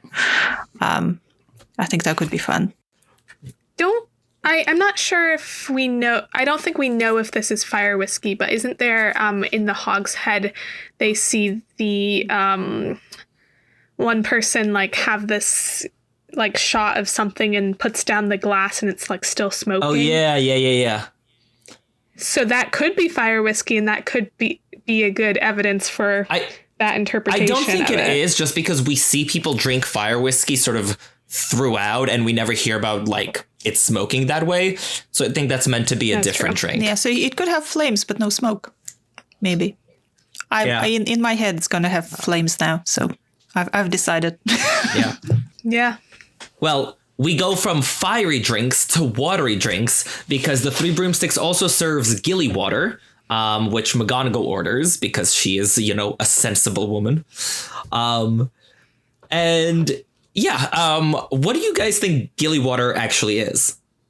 I don't know, but for some reason it sounds gross to me, and maybe that's just me. I think it's just you. Like, I'd try it. I think Sierra suggested it might be gillyweed.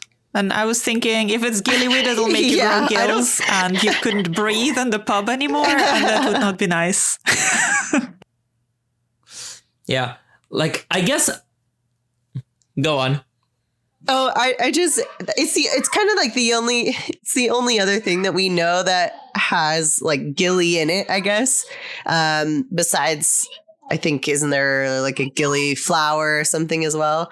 But that's the only other thing. So I was like, well, what if it's infused with gillyweed, but because you're not actually eating the gillyweed itself, it doesn't take on the effects, maybe. But that's the only thing I could think of.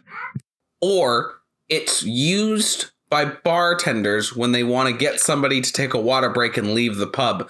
So when somebody gets really, really drunk and they're like, you should take a water break, they infuse it with gilly weed and then they drink it and then they black out because they don't have oxygen anymore and they finally are done with that patron.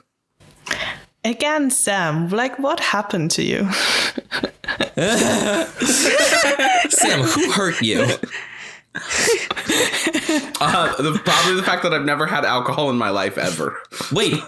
So I have no idea. Wait, what Sam, I'm you talking never even about. tried? No. Huh.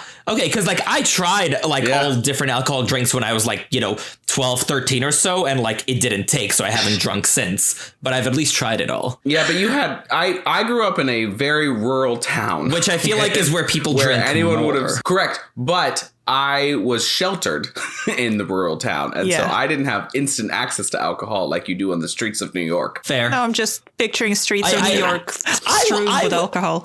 I would love to like see Sam's mental picture of New York, where it's just like, you know, like I imagine like chocolate fountains, but with booze on like every street corner. So it's sort of like how Feifel and his family think of America when they move. There are no cats in America, and the streets are filled with cheese. Except it's New York, so I'm like, there are many shits in New York City, and the streets are filled with booze. Okay. Not quite, but sure. So do we think Gilly water is alcoholic? Because I'm not sure if I do. My theory for what Gilly water was is that like they just put like herbs in it. You know, like they'll put. I mean, I don't know anything about herbs, but like, you know, when you're having like one of those like herbal teas and they're like, oh, we have like, you know, this herb and that herb in it. And like, you know, then they just call it Gilly water because that sounds better than like water with a bunch of herbs. Yeah, for some reason, I was kind of also imagining Gilly water that way. And I think that's why it doesn't sound appealing to me, is it just sounds like water that's like faintly tinged with some other flavors, which sometimes I'm not a big fan of. Yeah, I think you guys are probably right, because I looked on the lexicon and it says that a gilly from gillyflower is basically any of several species of fragrant small flowers, often carried or displayed in a small bunch. So I think there's a bit of a herbal theme happening. Yeah. But then there's also they called it out in lexicon that, you know, it's similar to giggle water, which is now the blind pig connection. There used to be a pub near me, and they did kind of Harry Potter themed nights years ago. And they had Gilly water, and their version of Gilly water was vodka and lemonade. They have Gilly water at the theme parks, which is basically bottled water, but it comes in a plastic bottle that says Gilly water on it. So obviously everyone wants it. I mean, they also have pumpkin juice that's apple juice. No. The pumpkin juice, it has a bunch of stuff in it. Like they have like, you know, peach puree and cinnamon. Like it's not just apple juice. Gilly water is actually water. So it used to be really cool because they had the Eternel's elixirs, which was, I mean, I think essentially like food coloring that you could like pour in and like, you know, at least it did cool shit. Now it's just water. Well, that's kind of disappointing. So is it at least fizzy? Yeah. No, it's plain water. Yeah.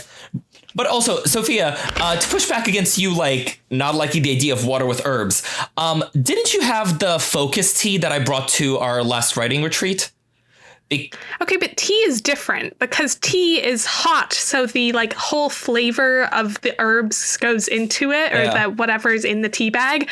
Whereas just like lightly flavored water, like without it being boiling and like seeping all of the stuff out, it's just kind of like, you know, like haven't you ever like gotten like a cucumber water type thing where it's just like vague, kind of tasting like cucumbers in your water, and you're kind of like, Oh, see, I wouldn't order that. Oh, I would not order that at a bar. Yeah. Okay, well, maybe this is just personal preference, but yeah, because I have this tea called Focus that's like Tulsi, rosemary, sage, and basil, and so I always bring it whenever I'm like, you know, writing in the hopes that it would live up to its name and help me focus. So. I just generally love herbal tea. It's the best. I agree. I love herbal tea. I will just to clarify, I love tea. Just like there's a difference. I like that we went a year without like debating stuff this much, and now like drinks is where we're breaking. We're a podcast named after a pub. Obviously, we would have strong feelings on the topic. Okay. So moving on from Gilly water. Rosmerta offers mulled mead, which Hagrid offers sort of by the bucket. mulled mead is amazing. I'm 1000% sure that when Hagrid accidentally messes up the Beauxbaton's horse's drink order that Madame Maxine gives him, that he flies down to the Three Broomsticks and orders an entire vat of this to save his skin before Maxine rips his skin off. Why would he give mulled mead to horses? Yeah, why would he not drink it himself? Because don't they drink Whiskey? only like single malt, Yeah. Single malt whiskey, yeah. whiskey or something? Yeah. So this is it. This is what he But gets. mulled mead and whiskey very different, and also I think mead Yes. has less alcohol. know nothing about alcohol. Yeah, the other I know horses. nothing about Horses will be very disappointed with alcohol. mulled mead because it's only like half the amount of alcohol than whiskey would have. And also sweet. it's warm. Irvin will back me up. Hagrid sucks, Yes, right? the worst. We were not debating that. No, because there's no debate. He's educating objectively the you worst. on the We can move on. Okay, so there's red currant rum on the menu, which is ordered by Fudge. Is it a red flag, a beige flag, or a green flag that red currant rum is Fudge's go-to order? What's a beige flag? Makes him boring. Sort of boring. Yeah. I mean, I think it makes a lot of sense for him. It's like, the grown-up drink that, a grown-up minister of magic would order. So, yeah, it's about what I'd expect. How is it a grown-up drink with red currant in it? I guess it depends whether it's a regular rum with red currant syrup or if it's a rum that's made with red currant and it's like red currant flavor. That's what I always assumed that it was like because I've had like red currant teas and things. So it would be like a red currant like infused rum. Back to the infusions, but that's what I always kind of assumed that it would be is like, I guess that's or like when they more grown up than or when they do like rum in like a barrel that's been aged with I don't know whatever. Maybe there was like they kept red currants in there and then it like infused into the wood and then they put the rum in the barrel. I don't know. It sounds interesting though. I don't know. Yeah, I feel like it's maybe Fudge trying to be basic, but like also doesn't want to be basic. He just wants to be a little bit special. So, well, because also it's probably imported, right? Because I know Eastern Europe is like really big on currants. Like when I was traveling around there the last 2 summers, we were like, oh my God, let's just like have currant berries, like for the hell of it, like with lunch. Whereas like they're a lot more unusual in our parts. So maybe that's just Fudge being like, oh, I will have, the rum from, Hungary. Mm-hmm. Interesting. I grew up with red currants everywhere, but I now that you pointed out, I don't think I've ever seen them anywhere in the UK. So. Yeah. You do see them, but they're usually like a weird garnish somewhere. And it's quite expensive if you like buy it in the shop and you get this tiny, tiny box for like £5 or something. But then I think rum in general is always imported, so it's not a British. So yes, drink so anyway. it's Fudge being fancy. Yeah. Or, if you think Jamaican rum and stuff, we can go into like slavery and stuff. But anyway. For another day. Yeah. Which may never come. Yes. So red flag is what I'm hearing from Aurelia. Yes. Red like the currant. God. Well, for a much less pretentious grown-up drink, the Three Broomsticks offers cherry syrup and soda with ice and umbrella, which is ordered by Professor Flitwick. Which, like, I'll be honest, that's what I would order. It's basically a Shirley Temple. I mean, it's like very cute. Yes, of Flitwick. I just whenever I read that, well, actually, more whenever I hear it being ordered, in the Jim Dale, audio book when Rosmerta's reading it off and then Flitwick is saying that that's his. I don't know why. I picture this really big drink with the cherry syrup and the soda and this big umbrella coming out of it. And then Flitwick just so tiny in his chair being like, that's me. And then being so excited about his basically Shirley Temple fancy drink. I don't know. It gives me just very adorable feelings. I mean, he is short, so alcohol would probably have an impact. Much bigger impact. Do we think he orders it because he can't afford an umbrella on the teacher salary and this one's just big enough that it works for him? He's not that small. He's not just share Hagrid's umbrella. There's plenty of room under there. Unless those glasses are a lot larger, so the umbrellas are who knows? equivalently large. They might be. Well, no, he can cast an Engorgio charm on the umbrella. Oh, yeah, there you go. Yeah. All right. So then we go from more specific drinks to just elements we hear about them. So whatever Luna Lovegood is drinking, which we're not sure, it does contain a cocktail onion on a stick, which is very Luna. I am certainly convinced that that's not something that the Three Broomsticks provided, but that Luna brought that from home. No, if Luna brought it from home, it would be weirder. I think it's something that you could have in a pub. I don't think it's that abnormal. Yeah. No, I know. I'm mainly kidding. But the headcanon is that Luna has cocktail onions just strewn about in her bag. Yeah. To ward off Nargaloffs and They'll be Skirples. quite soggy and smelly. Yeah. Because usually they're in a jar of like vinegar. You've J-Sam is not arguing that point. I know. And then now I really fancy a cocktail onion, actually.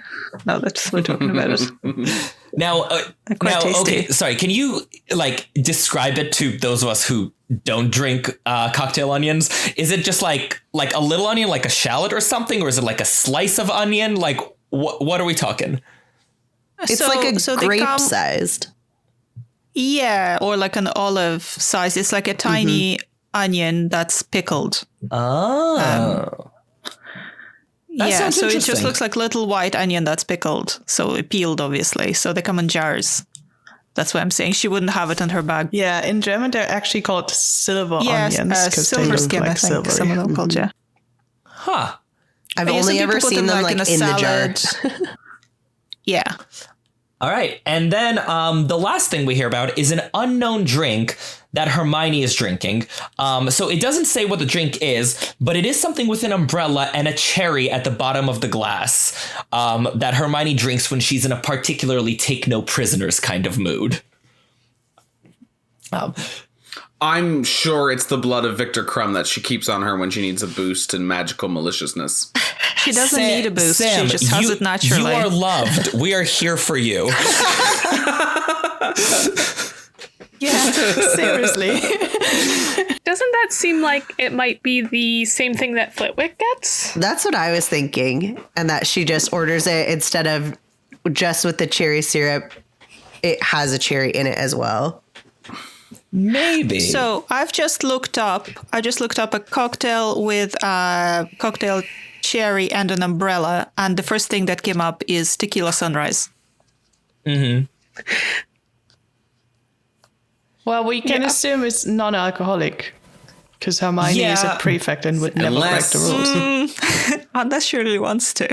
Then she does. But she's with Rita Skeeter and she's very much trying to like make a power play. So I think she would want something that seems more grown up than a Shirley Temple. Maybe it's a mocktail. Maybe she just wants it to look like a thing. Yeah. Or maybe it's all part of the power play because she knows that Rita Skeeter will be like even more infuriated by like being controlled by a literal child, that she's like upping the ante on like how childish she is by ordering a Shirley Temple, and it just like infuriates Rita even more. I kind of love that. I love that too. Yeah. I love it. Because like she makes such a meal of it. Like, you know, Rita's like, I'm supposed to do this for free? Well, yes, said Hermione calmly, taking a sip of her drink. And then, you know, like Rita like wants to throw the drink at Hermione. And Fire away then, Rita, said Hermione serenely, fishing a cherry out of the bottom of her glass. Like, she is very much working that drink as part of this interaction. Yeah. I love it. I love that scene so much. But yeah, so that is the menu at the Three Broomsticks, which, you know, seems fabulous. And now I thought we would talk about the patrons of the Three Broomsticks. So I went through the books and picked out every single person we know went to the Three Broomsticks. So here is the ultimate list of everyone who has stepped foot in the pub. Are you guys ready? Ready. So the trio visits all those aforementioned times, except Ron does not visit it during the Beetle at Bay because he has Quidditch practice, and Harry does not visit after the apparition lesson. So technically, the only person who visits the Three Broomsticks every time we're there is Hermione. Then Hagrid is there in Prisoner of Azkaban, in Goblet of Fire Chapter 19, and in Order of the Phoenix. Fudge, McGonagall, and Flitwick are there in Prisoner of Azkaban. Rita Skeeter is there throughout Goblet of Fire in Chapter 19 and Chapter 24, and she agrees to meet Hagrid there in Chapter 21 for the interview. And of course, Rita's there in Order of the Phoenix as well. Rita's photographer friend is there in both Goblet of Fire appearances. Fred and George are there in both Goblet of Fire appearances. Lee Jordan, Ernie Mac, and Hannah Abbott are there in Goblet of Fire Chapter 19. Cho Chang is there with a large group of her Ravenclaw friends in Goblet of Fire 19. Fake Moody is also there. Then in Goblet of Fire Chapter 24, Ludo Bagman is there. In Order of the Phoenix Chapter 25, Luna Lovegood is there. And in Half-Blood Prince Chapter 12, Blaise Zabini, Katie Bell, and her friend Leanne are there. Wilkie Twycross is there after the apparition lessons, and Lupin, while we never see him there in person, is there indirectly because he gets Harry Butterbeer from the Three Broomsticks. We also then see some rowdy warlocks, Bagman's goblin creditors, a variety of magical peoples that Harry rarely saw anyone else, and Ron and Hermione think they saw an ogre there once. And in Deathly Hallows, the Death Eaters are there, which I take as a personal affront. So, that's them. But are they dancing Death Eaters, Irvin? Well, if they were, I would take it as much less of an affront. I also feel like this is the time for the 7 ingredients of today's special. So, first, we have the 7 named patrons at the Three Broomsticks in Prisoner of Azkaban Chapter 10, which is the first appearance. That is Harry, Ron, Hermione, McGonagall, Fudge, Hagrid, and Flitwick. But then there is a 3-for-1 special. We have 3 7s, 1 per broomstick, of named characters who visit the pub. So 21 in total. That is Harry, Ron, Hermione, Fred, George, Lee Jordan, Luna Lovegood, Katie Bell, Leanne, Rita Skeeter, Fudge, McGonagall, Flitwick, Hagrid, Ernie Macmillan, Hannah Abbott, Ludo Bagman, Cho Chang, the fake Mad-Eye Moody, Blaise Zabini, and Wilkie Twycross. 7 per broomstick. There we go. Shout out to Leanne for not having a last name. Indeed.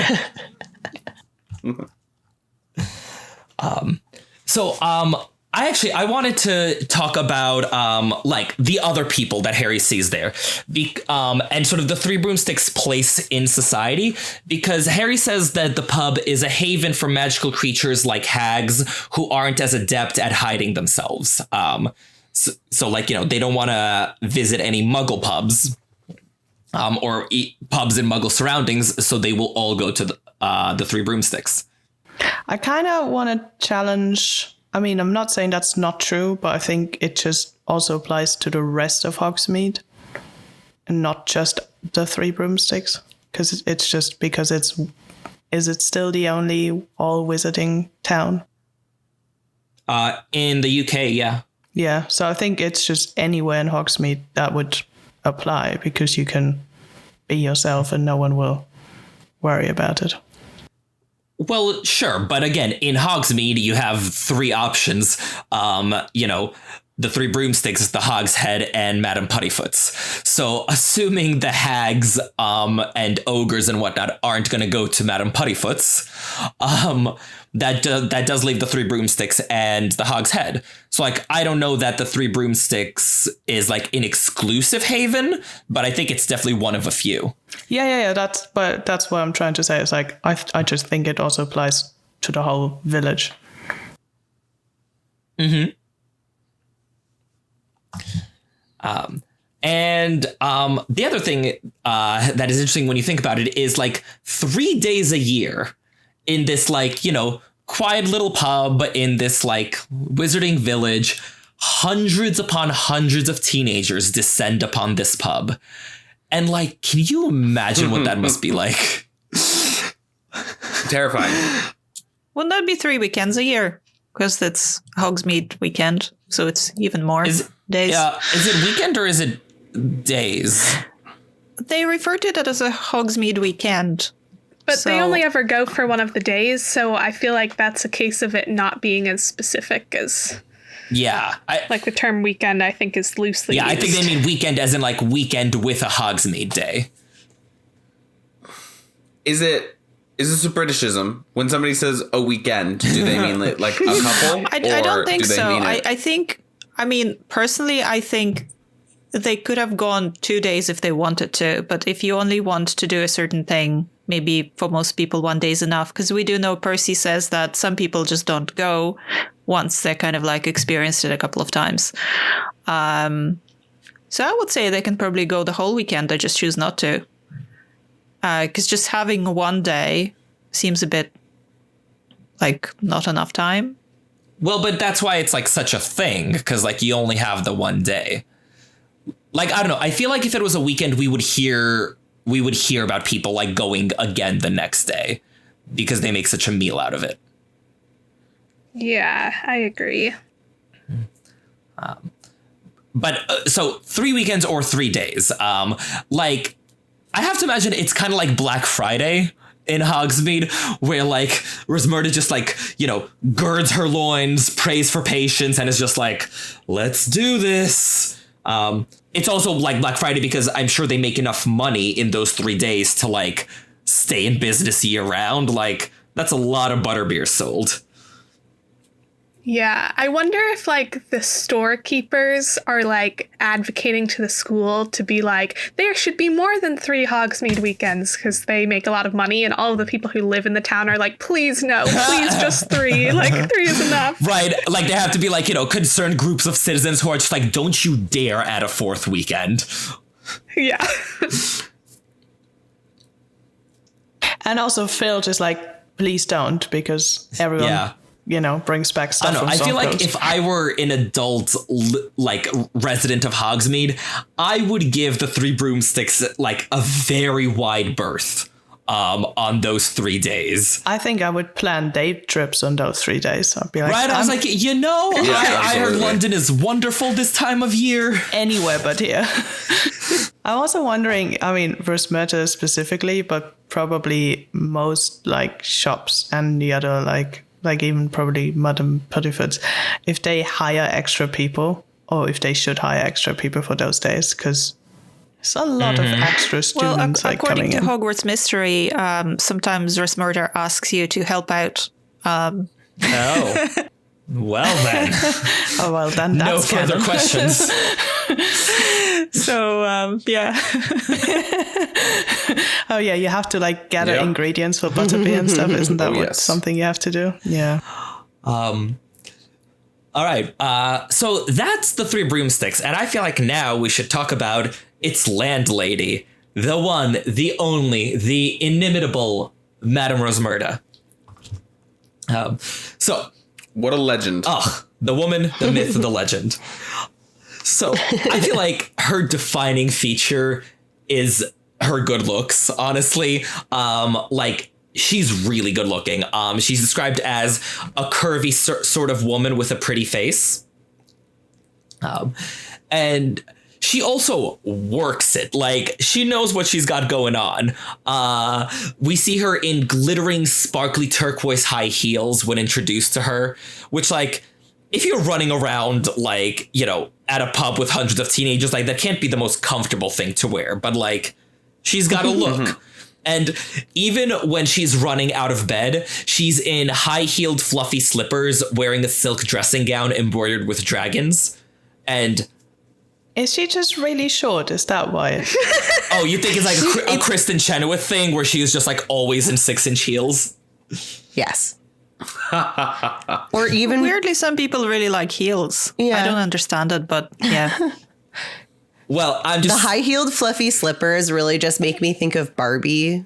yes, Yeah. yes. Because I mean, when I had a Barbie as a kid, I had the high-heeled fluffy little, like, oh yes, this is the bedroom slippers, and I'm like, these are 5 inches tall. What is this? But yeah, and then it's in the Barbie movie too. Yeah. They do those heels because I remember turning to my husband and being like, I had those when I was a kid. Guys, I'm just saying, the high-heeled fluffy slippers, the dressing gown with dragons, I'm gonna cosplay the shit out of this one day. You heard it here first. I think that would be amazing. Thank you. Because I want to see this gown. Yeah. Yeah, like, the dressing gown is the hard part. Like, the fluffy slippers I can handle. Yeah. I love this idea that Barbie Come to Life is actually Madam Rosmerta, though. Yeah, it's Yes. it's the crossover we never knew we needed. I'm here for it. And I love that Ron Weasley has the hots for Madam Rosmerta, like, throughout the series. It's like So bad. an enduring So love for bad. him, like, to the point where he names his daughter after her. Oh my god. Yeah, his daughter is Rose. You So can't funny. prove that he didn't. Yeah.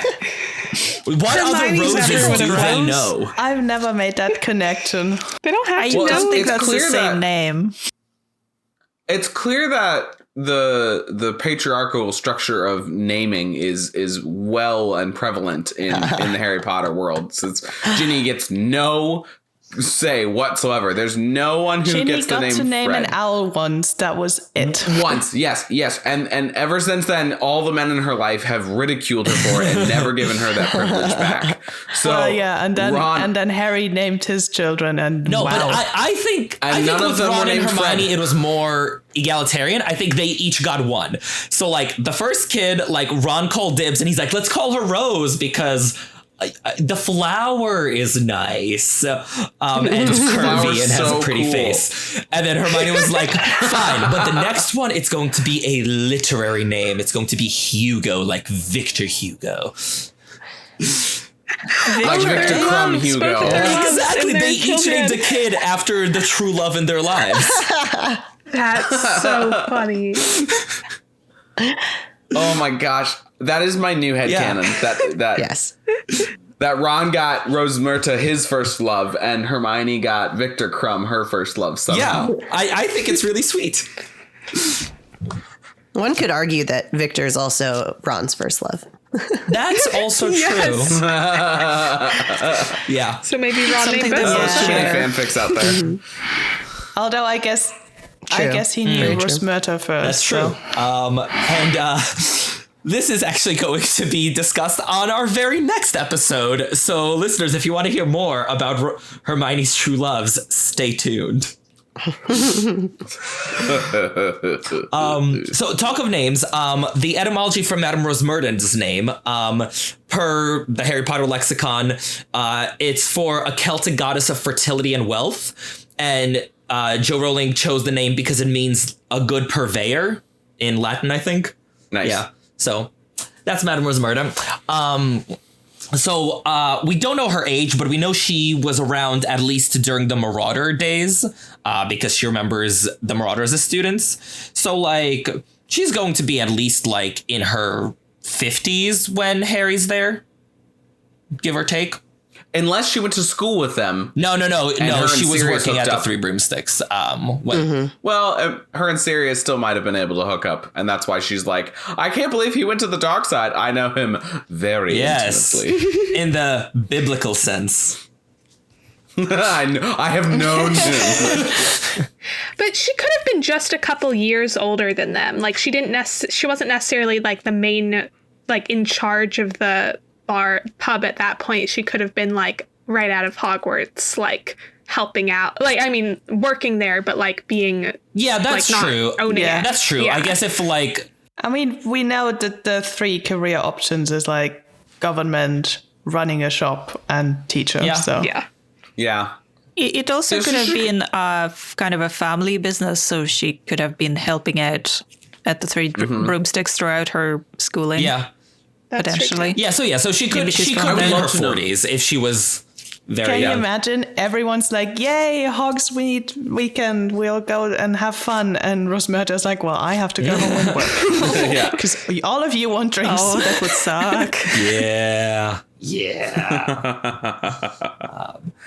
But yeah, we know she was fond of James and Sirius in their youth because they used to make her laugh. But you know who doesn't make her laugh? Ron. Womp womp. It's one of my favorite lines. I know. He sulked for half an hour because she didn't laugh at his joke about the hag, the healer, and the Mimbleless Mimbletonia. Yeah, no, just... his love is doomed to be one-sided. He cannot amuse Rosmerta the way the Marauders did. Well, he gets to settle for Hermione, I guess. Yeah.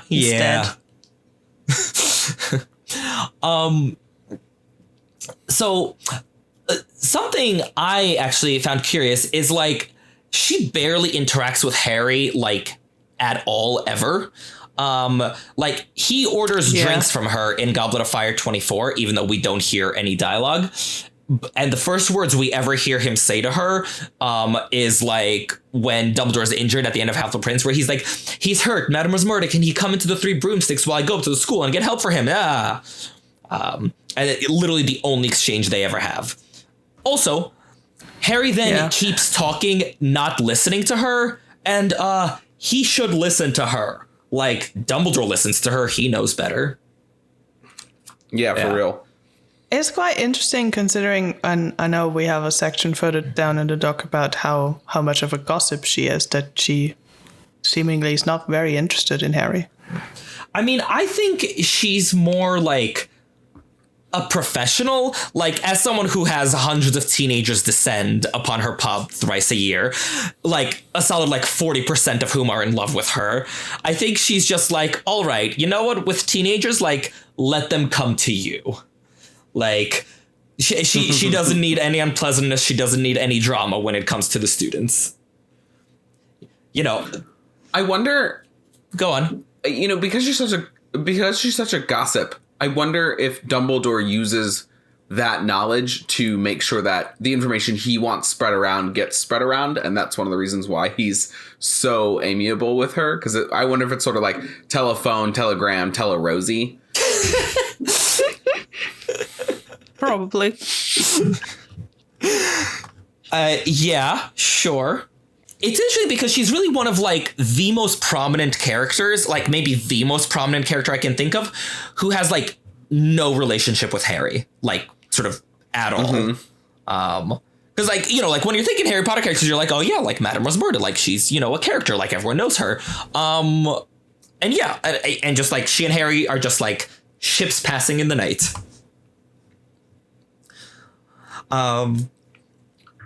She probably hears enough about him from other people, and maybe she's just being nice and not adding to another person who is gasping and looking at his scar and oh my god, you're Harry Potter. Yeah. Well, and like he hears plenty about her from Ron, I'm sure. Oh my god. Yeah, maybe she just doesn't have time because she's constantly warding off Ron. Yeah, I figure she has like a water gun. She's like, no. That's enough. Like you train a cat. Dog. Yes, pretty much.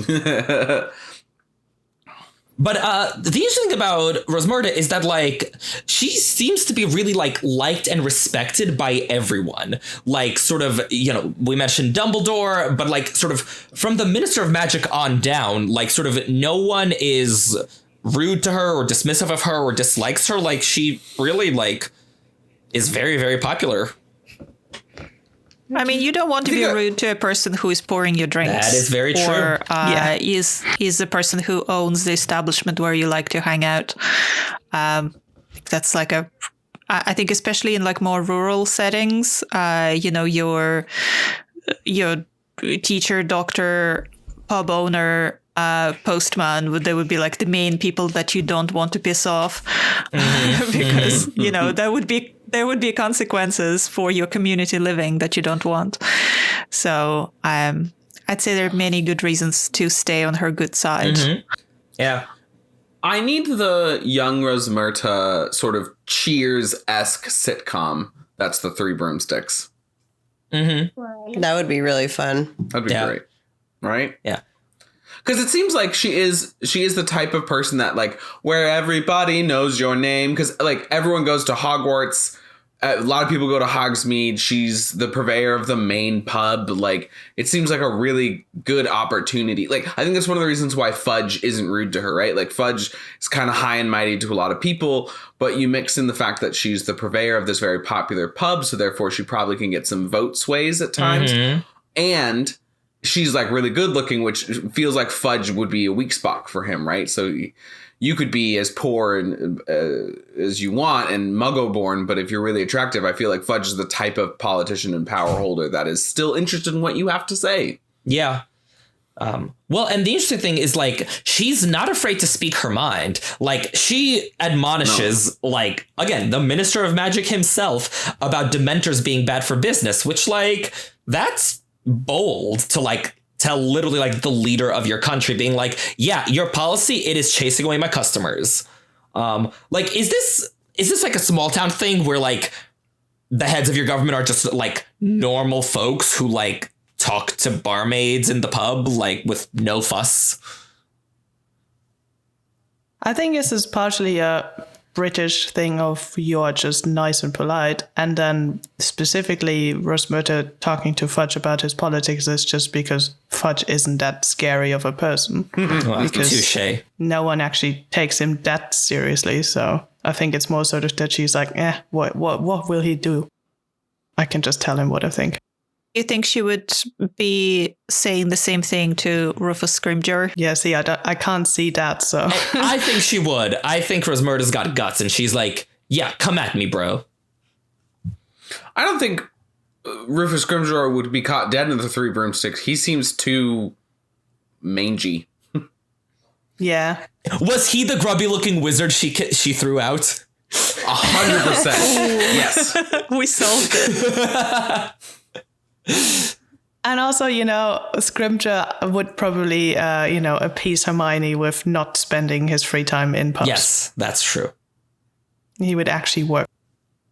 He would only spend time in pubs while it's required by his job, because if he was the head of the Auror office, then he was at some point an Auror, and I can imagine you would have to go to these places to get information. Yeah. Mm-hmm. So he's just the harbinger of terrible, terrible things. Yeah. Yeah.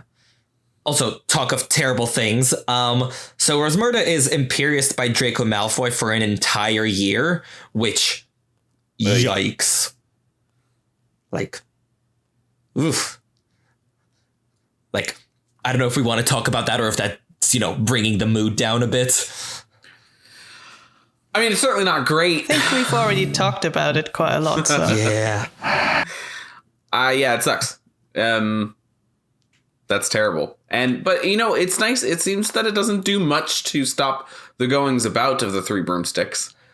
Well, so the way I always interpreted it is that, like, sort of Draco has her under the Imperious Curse, and it's like, go about your day, like, message me if, like, Harry or Dumbledore show up and, like, give Katie this necklace, but, like, the rest of the time, go about your day.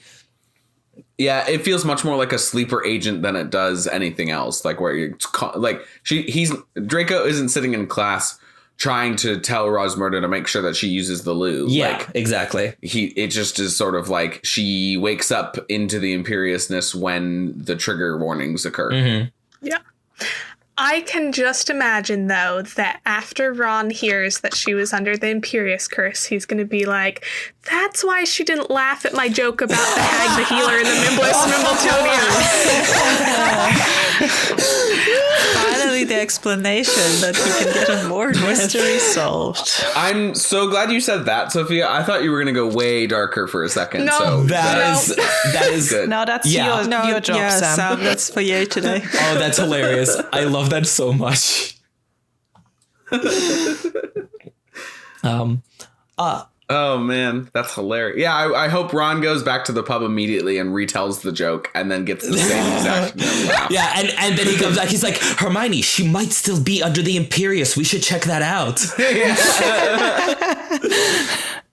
Harry, you're an Auror. Can you? No, Ron. The joke is just stupid. Stupid and racist. But the great thing about Rosmerta is that she is a very savvy judge of character. Like, Rosmerta, she knows what's up because she's the first person we ever hear who casts any doubt on Sirius Black, like, being fully evil. Like, she says she has a hard time believing Sirius went to the dark side. And it's like, yeah, like, from all we know of him, you know, the, like, you know, rebel against his family, like Gryffindor, hated the dark arts, James's best friend, all that. I was like, yeah, no. There should have been a little more aspersions cast on this whole narrative of like, oh, he's black as his name. And like, especially because most people don't know about the Fidelius charm, right? Like the Fidelius charm is incriminating and like not a good look for Sirius.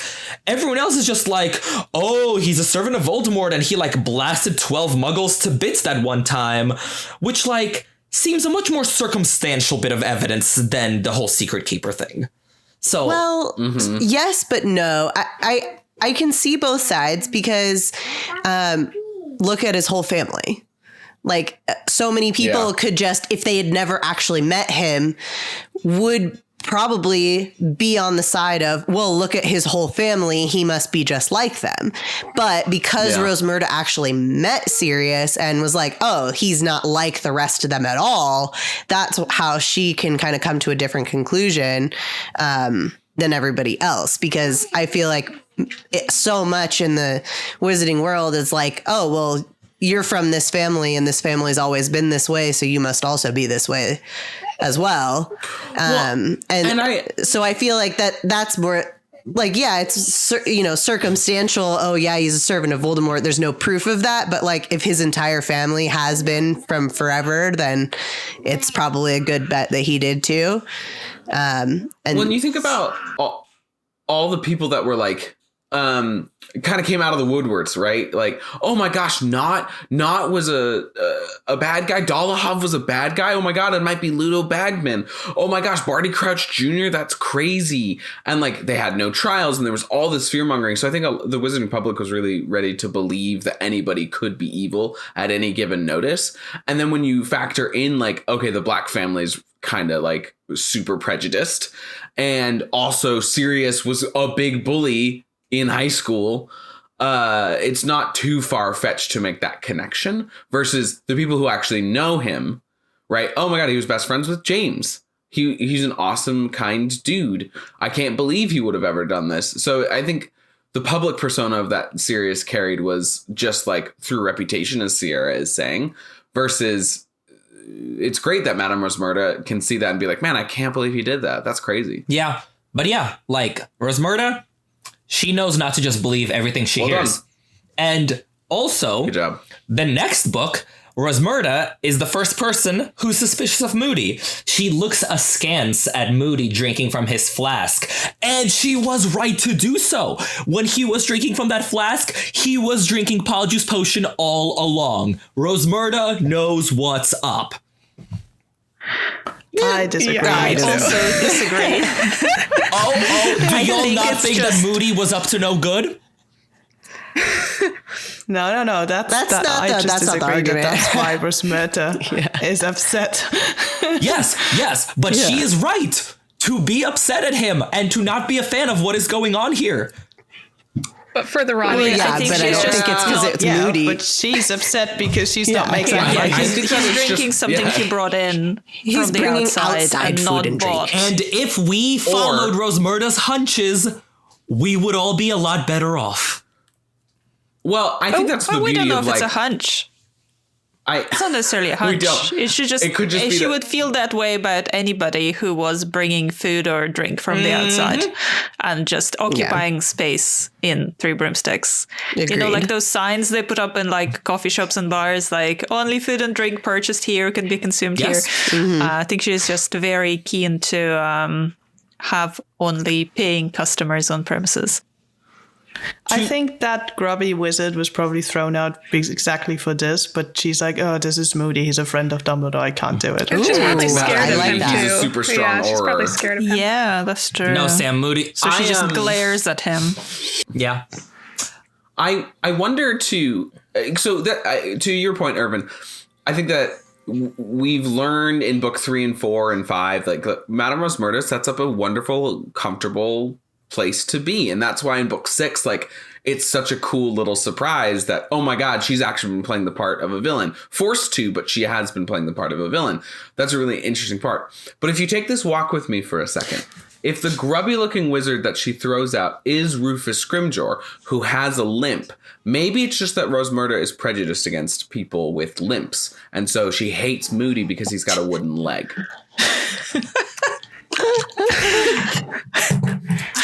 Yeah, that's way likelier than my theory. Oh, yeah. Well, you know, all theories welcome here, Yes. right? Especially Madame Rosmerta's theories are welcome here because she is beauty and brains. And as is traditional in a pub, the longer you spend in the pub talking, the more wild the theories get. Yeah. Also, Ludo Bagman knows Rosmerta is wise to his nonsense, because when Bagman is trying to cheat at the Triwizard Tournament with Harry, he leads Harry to the corner furthest from Madame Rosmerta. Because he knows. Yeah, because she's a gossip. And a good judge of character. She would not hold with his nonsense. I think you've fallen into the Ron trap and you like Rosmerta a little bit too much now. That has nothing to do with it, okay? Her curves have nothing to do with it, but she would definitely laugh at all my jokes. So Irvin's just running Are you around sure? looking for the secret keeper of Rosmerta's heart. I thought it's more of a jeweled shoes that did it for you, Irvin. I mean, I like those too. I'm not gonna lie. Oh my God, I love it. But yeah, like I also like the fact that she is a gossip. Like, again, I relate. Like, you know, when Fudge and everyone is talking, like, her voice is alive with curiosity. And I was like, that's kind of required at our pub here. Like, we are a gossipy lot. And, like, she's such an excellent audience for a good story.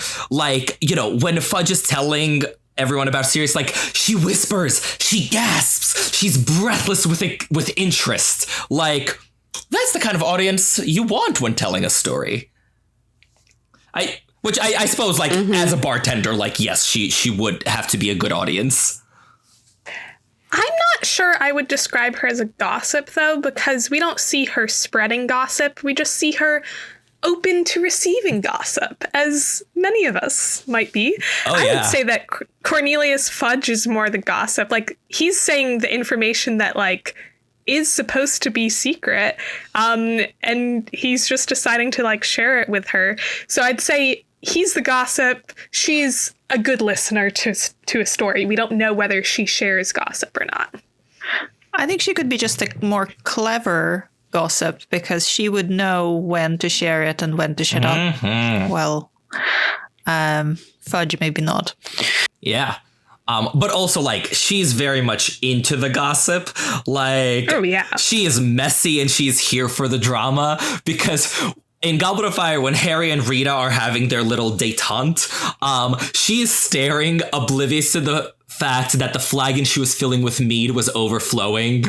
And I was like, I love it. I'm realizing after this episode how hard I relate to Madame Rosmerta, like, glittery heels and all. I was like, She's my kind of people.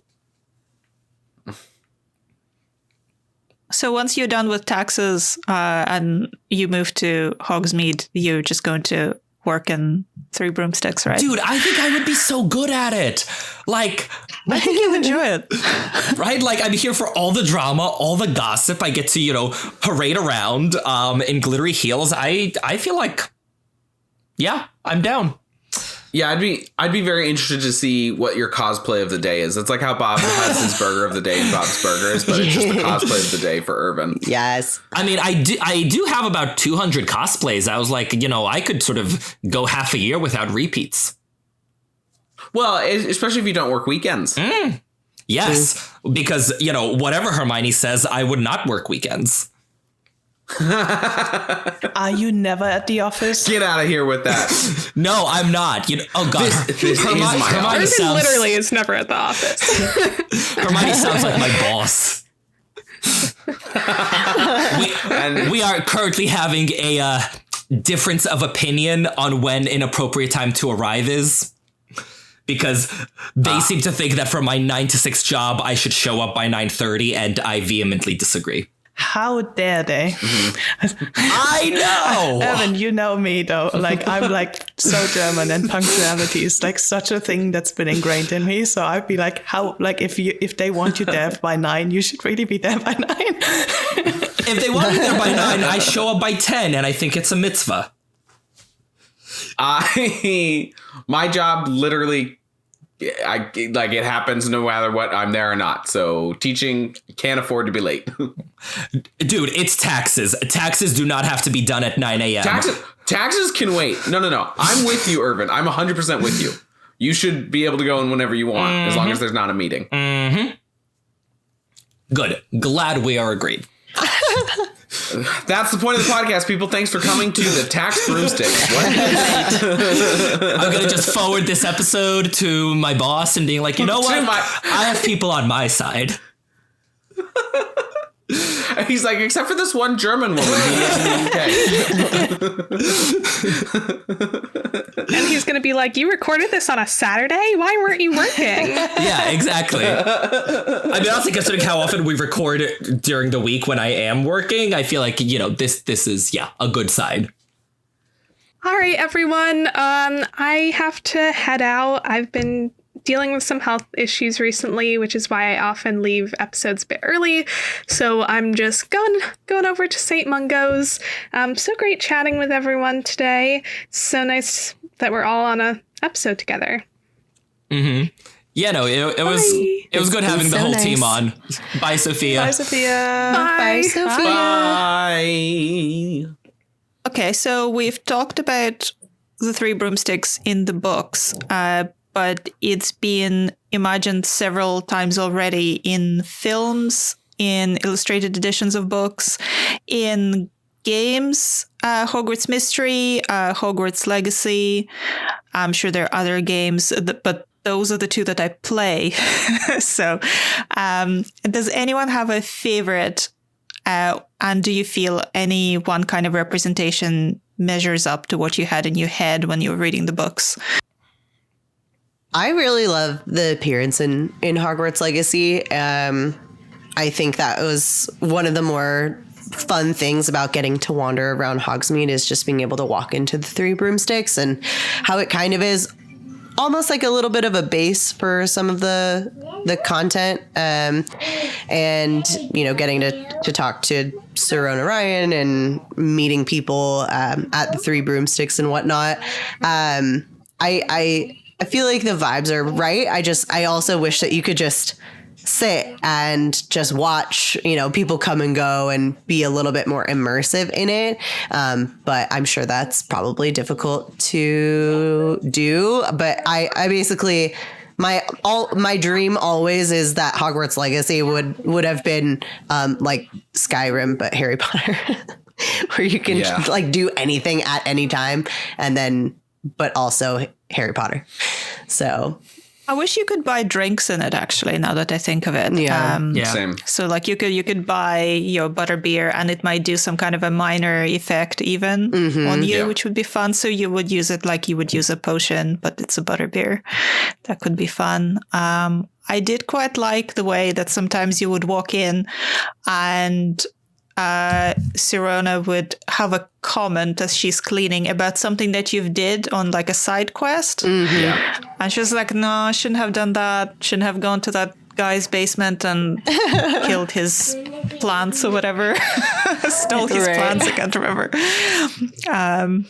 But yeah, no, it's good. I like the look of it, but I thought it was a bit quiet and it needed more kind of that was my thing. Like I liked the look of it, but it always just felt so empty whenever I visited. I was like, I want to see the Three Broomsticks with like, you know, all the hustle and bustle of like, you know, all the people there. But Rosmerta isn't there, which is also a very wonderful place. Big downside. Yeah. So, I mean, in terms of video game, it's just so tough to render everything. And I think I have some, I don't know. I have some background knowledge into how this game got created from anonymous sources that I'm literally not allowed to name. Oh. But I know that they exciting. They really focused on expanding the world as much as possible. So some of the rendering that they wanted to do inside, I feel like could not happen because it's a lot more expensive to render all the people that we sort of wanted to see, the hustle and bustle. Of course, like Britain and Scotland and everybody's populations was down in the 1800s, so there wouldn't be as many people, et cetera, et cetera. But it's also just expensive to render. So I think, and we can do a Patreon bit about this at some point on Hogwarts Legacy, but I'm fairly certain that, Sierra, your dream of like, I wish it was Skyrim, that's Elder Scroll 5. And so I think because Hogwarts Legacy really proved itself, the producers will be more open to making the game more expensive to fulfill that dream of like, there's more people. This is filled. Here are these options. I want the butterbeer that does this fantastic thing. And all of that stuff that fans have been talking about, I think the creators of the game would really like to do. It's that money is a reality, and this is an unproven video game franchise until it was proven. I mean, it was definitely proven. It made like stupid amounts of money. Well, now it is. But before is what I'm saying. It wasn't proven when the producers were greenlighting it's not budgets an existing. Before. Yeah. Right. Yeah. I'm sure even if they had the money at the time, they probably, because they were already late a couple of times, and they probably cut some things purely to get it across the line. But it would be nice if, you know, even if it like, say, it changed with the day. So if you come in the morning, it's really quiet. If you come in at night, it's busy, because that could be fun. Yeah. Yeah, totally. I will say one interesting thing about its appearance in Hogwarts Legacy, though, is there's some sort of image that is floating around on the internet from it that says the pub was established in 1452. And I was like, yeah, all right, I'll take that as a bit of apocrypha. Yeah. I really like the drawings by Mary Grand Prix. Like, I have a giant jigsaw puzzle of like her rendering of like, you know, winter at the Three Broomsticks, and it's very cozy. That's lovely. But yeah, listeners, we want to hear what are your favorite renditions of the Three Broomsticks, other than, of course, the podcast. Also, if you want to create us fan art, we'd be happy to put it up on the website. Facts. That would be amazing. Yeah. I would love also, that. just shout out to Nick Beecher, who designed our logos and everything, because I still love the look so much. He is amazing. They're amazing. Nick is amazing. They're just so nice. Yeah. I would love a fan art of all of us sitting in Three Broomsticks having a butterbeer. How awesome that would be be? amazing. With Patrick DJing in the background. Hell yeah. Yeah. And Jeff is like in the corner on this like little stage providing It's open mic night and Jeff is performing.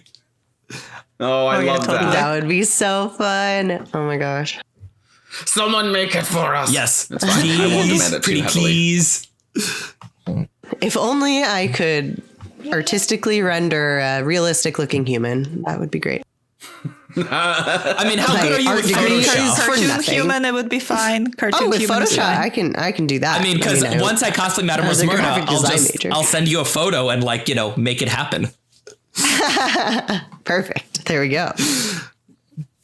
But yeah, that's the Three Broomsticks. Do we want to talk about sort of the IRL, 3D renderings of the Three Broomsticks that are at the theme parks? Before we do that, Irvin, I have a very important thing that we need to talk about. Why? Go on. Why were there ever shrunken heads in the Three Broomsticks in the movies? I don't understand it. I don't get it. I'm upset about it. And also I'm upset about the shrunken heads. Because are they wizard shrunken heads? Were these wizards at one time? And so they just get to live on forever as real shrunken heads? I love Alfonso Cuarón. I do not. He's an amazing director. Nope. I do not understand this choice ever. It was like a kitschy little thing to do in the night bus, but then they came back in the Three Broomsticks. Why? Why were they there? I think he has this very sometimes he just sort of latches on to things and just wants to do them just to be weird. Because I think the shrunken heads are mentioned in passing once. And I think he just seizes on that and just makes them a way bigger thing than they actually are in the books, which they aren't at all. But I remember I have one of those big books about, I think Page to Screen it's called, where they talk about how the movies were made and about different directors and stuff. And apparently Alfonso Cuarón at some point wanted to put in this little people with keyboards or something running around Hogwarts or something really weird like that. And it was so unnecessarily weird that even, J.K. Rowling, who was I feel like she was reasonably hands off with some things with him. She said, no, don't do that. But I think he just blown this whole shrunken head thing completely out of proportion. I did look up what they actually are because I wasn't sure whether they were made up for this or not. But apparently it's a real thing that people actually did, which is disturbing. So apparently a shrunken head is a severed and specially prepared human head, often decreased to many times smaller than typical size and used as a trophy, ritual, trade, or other purposes. So I looked it up online. Or even for grief sometimes, yeah. Yeah, for grieving, and I was just you would have your loved one with people you. did that? Mm-hmm. Wow. Yeah. It's in Pirates of the Caribbean too. Yeah. Is it? He has his mom. Your mother's right here. Jack Sparrow's dad. Is it Keith Richards, right? I think he plays his dad. Yeah, it's Keith Richards, yeah. And he's like, I have your mother right here with me. And it's just her shrunken head. Yeah. How's mom? Oh, she's great. And it's oh my gosh. I think this is a thing that really bugs me with the various directors is that they have to come in and go, oh, I'm going to put my own spin on this. It's look, this has never been done before. This is the first time these books are getting turned into movies. OK, you don't need to, twist yourself into pretzel and put your spin on it. You can't help it. It'll happen naturally because we're all different people. But yeah, apparently his thing was shrunken heads, but they annoy me too.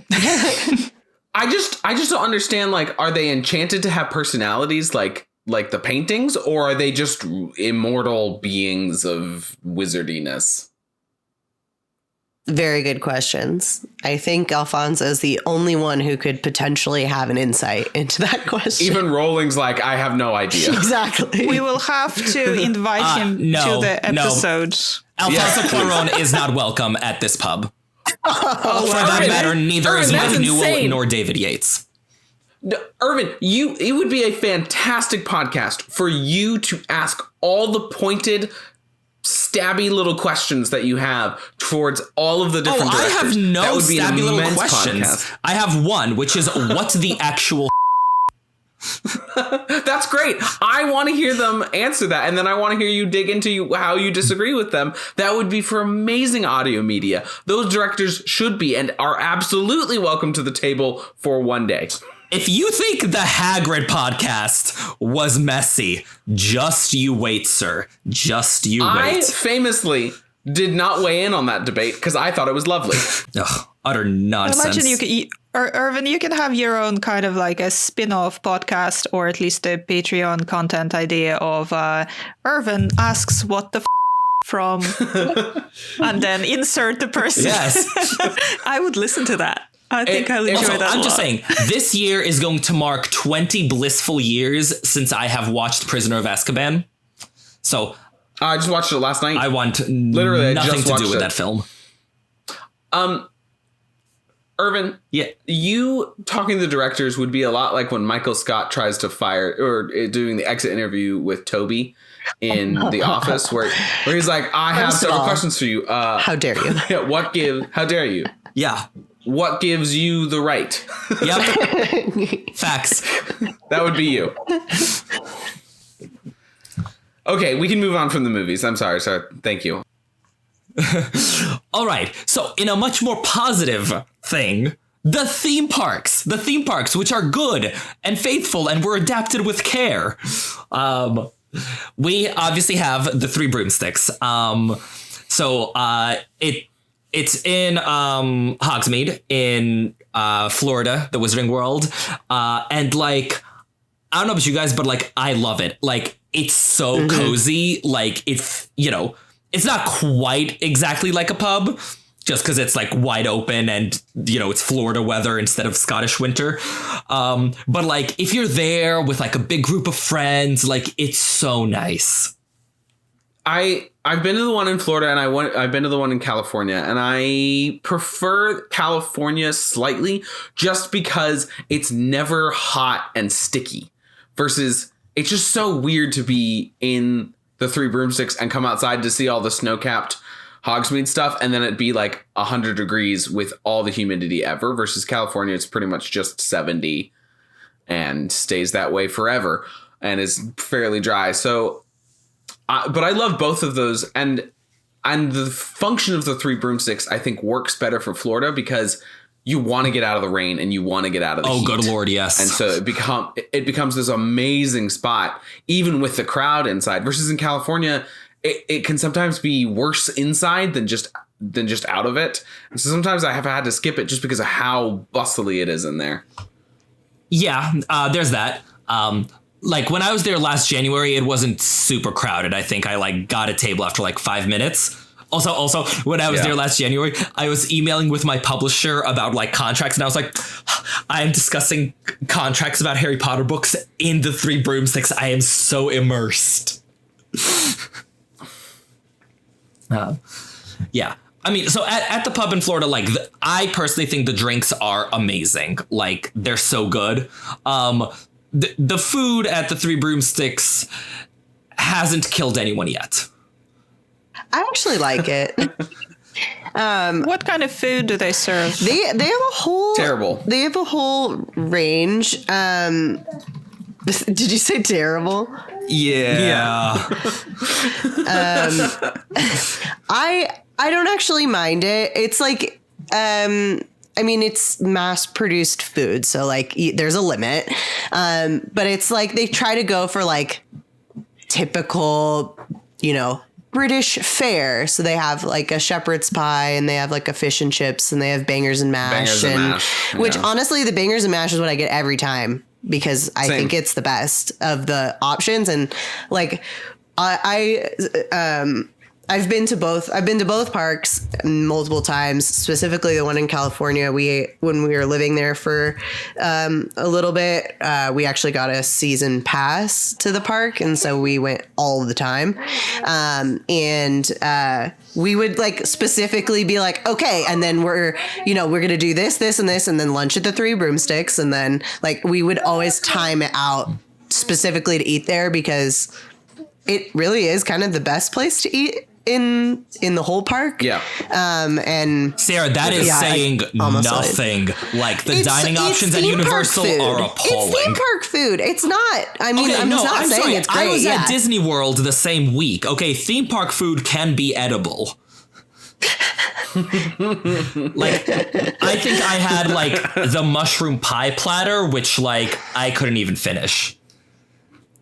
That sounds gross. Yes. Mm-hmm. Yeah, what's wrong with mushroom pies? That sounds pretty good. No, mushroom pie in general sounds good. Mushroom pie amazing. as done in Florida was not. See, I think the specificity that's being lost is the Universal Park in Florida is American mass-produced food to Floridian standards, which means that you could go to a dumpster and have the same food quality. Yeah. When I was there, I had burger and chips because I was like, I can trust the Americans to know how to do that.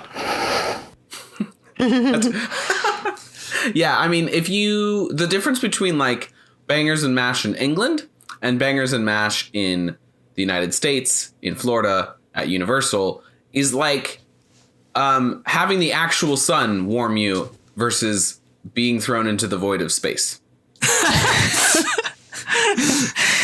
Okay. I would give it maybe like a tanning bed, but that's fine. I'm not going to go with the void of space, but definitely the difference of like being tanned by the sun versus being tanned in a tanning bed. I think Sam was being dramatic today. Today? Just now? You think?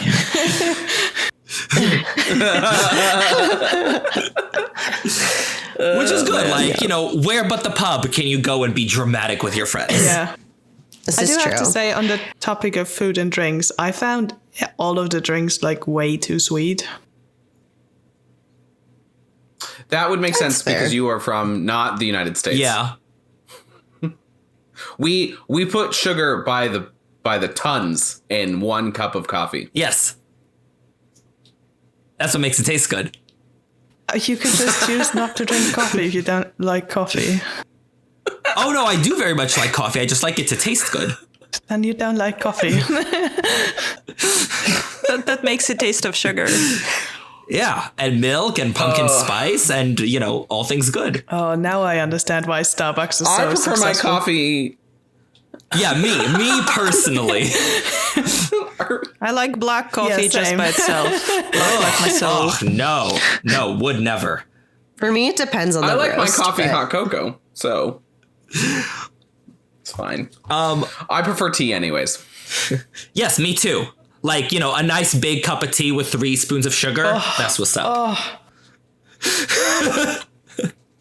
Do you I remember? do like sugar with my drinks, but usually in the form of cake. So I'll have like black coffee No, and okay, cake, no, or tea without sugar and I cake. have this That huge sounds fight great. with my grandma every time I have had tea with her across 31 years, where she will make tea and I was like, can I have sugar? And she's like, but you're having something sweet. And I was like, is the cheesecake going into my cup of tea? Because if it's not, that is in no way relevant. 31 I years. think I'm with your grandmother on this one. 31 years we've had this exact debate, word for word. And for 31 years, the diabetes rate of the United States has soared compared to Germany and the UK. Yeah, Sam, guess what? I'm going to have diabetes because I have it on both sides of the family, which means I need to eat and drink all the sugar I can now. Now, before you can't do it anymore. Exactly. Oh, man. Doom and gloom of 2024 indeed is here. On that optimistic note, What a lovely experience this has been. yes. And like all... So like, is this episode sponsored by Honey Jukes and all the sugar goodness that you need to eat now while you still can? No, this episode Not is by the sponsored Three by Madam Broomsticks? Rosmerta's finest oak matured mead. Oh, God. And like all podcasts, one of us, or not all podcasts, like all pub adventures, one of us has to leave again when the rest of us are still good to stay. I need to head out. So would you like to end the podcast and go into the Patreon bit, or would you guys like to continue on without me? I think we'll end it if you can give us like 2 minutes. 100% It I would can be give more you. dramatic if we end it just as you're leaving. I think. Yeah. Irvin, Yes. put on some exit music for me. What do you got playing on the jukebox? So today at the Three Broomsticks, besides our obvious wonderful theme song, we are going to be listening to The Three Broomsticks Tonight by Draco and the Malfoys, which is just like wonderful and warm and full of good feelings. These ancient walls, the perfect little pub. Charming, cheery atmosphere, the perfect place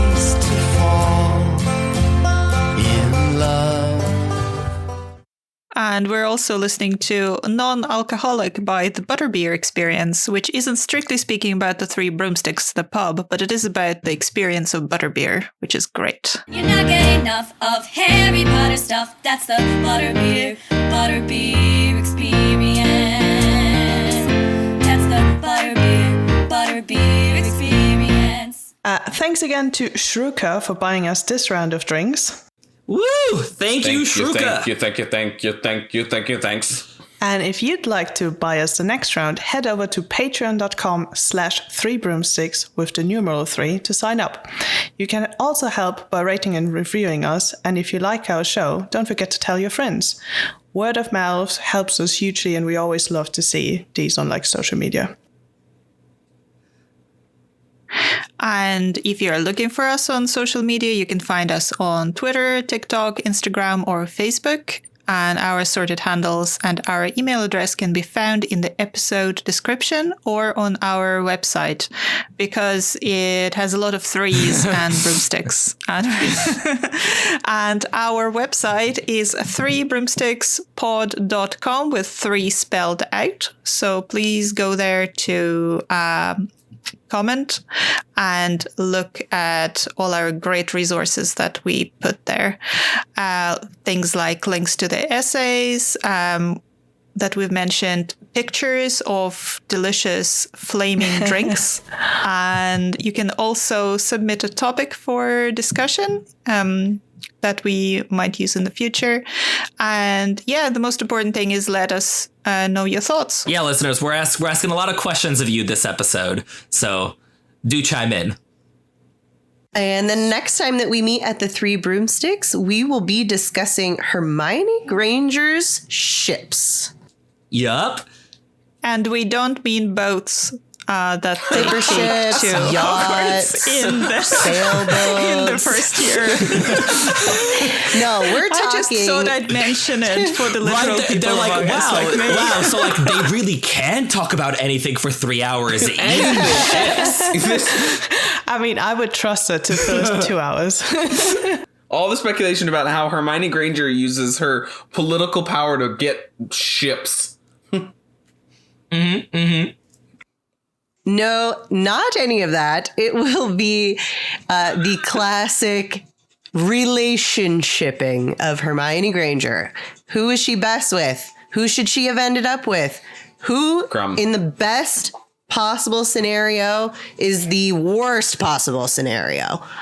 Boy toy Crumb. We're going to talk about it all. Thank you so much for joining us this time. I've been Sierra. And I'm Ev. I'm Sam. I'm Aureo. And I'm Irvin. Thank you for listening. We'll see you next time at the Three Broomsticks. Cheers! Give me big old buckets of butterbeer. Give me big old barrels of butterbeer. Give me the drink I love so dear. And another round for my friend right here. Give me big old buckets of butterbeer. Give me big old barrels of butterbeer. Give me the drink I love so dear. And another round for my friend right here. Of the sweet old butterbeer. This episode was edited by our very own Aurelia Lieb. Our theme song is written and performed by the Faithful Sidekicks. Check them out at thefaithfulsidekicks.com. This was one of the ones where I was a little worried. I was like, oh gosh, we pop into the Three Broomsticks. What are we going to talk about? And here we are. 6 tangents later. Yeah, the most popular phrase of this episode is going to be, okay, well, back to the pub. We can make that into a drinking Which is game. what people actually say, so Yeah, that's for okay. real. Yeah. Mm-hmm. Oh, holy moly. Yeah, we're only on... We're on page 2 of 9. 4 of 12. Yeah. 4 of 12. It's going great. Another thing people say is that, yes, I will come to the pub just for one drink. Just for the one. Yeah. Yeah, we're going to settle in for just a quick, focused 2-hour debate. I don't know that anyone's ever called a conversation with me focused. Touché. I cannot recollect one in the 10 years Maybe. I've known you. Sierra, I have an important thing to tell you. You've known me for 14 years. 14 years. Yeah. I said 10 and then was like, wait, we graduated 10 years ago. I've known you for more than that. Yes, That's terrifying. Maybe the conversations of Harry Potter in the closet, that with you, me, and Shelby just sitting in the closet occasionally talking about Harry Potter. Oh my gosh. I forgot about that. The original Three Broomsticks was in a broom closet. Mm-hmm. Yeah. I mean, it seems very like on theme apropos. for Harry Potter. All right, Shelby. Anyways, go for it. Yeah. Anyway, back to the Three Broomsticks. So that's the Three Broomsticks in the books, right? I thought it'd be fun to talk about the Three Broomsticks in other media as well, because, you know, as has come up in Hogwarts Mystery and all of that, like, we see it a lot. Yeah. Can I just quickly check, Sam, do you need to leave in 20 minutes?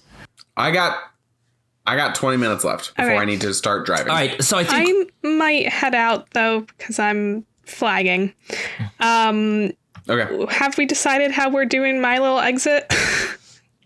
Honestly, because you haven't been on an episode to announce it yet. Yeah, I'd say, you know what, just tell the listeners. I feel like sort of when it rains, it pours. It'll find out that we're all dying. Okay. Okay. Those exact words, Sophia. Like, what is the correct wording? Especially after Sam has been like priming us on doom and gloom all episode. It's like they're gonna be like, oh my god, everyone is and the falling team at the Three apart. Broomsticks is dropping like flies. 2024, here we go. We want some more. Boom. Yep. Okay. Sorry. Compose myself. Non-book/movie appearances. Yeah. Sierra section. Yeah, sorry, I'm here. Yep.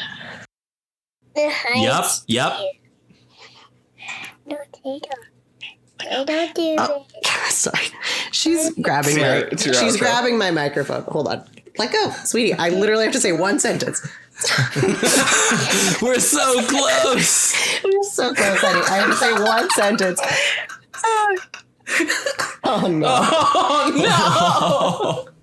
We almost made it, you guys. All right. Here. Okay, here. All right. Thank you so much for... 1, 2, 3. Cheers!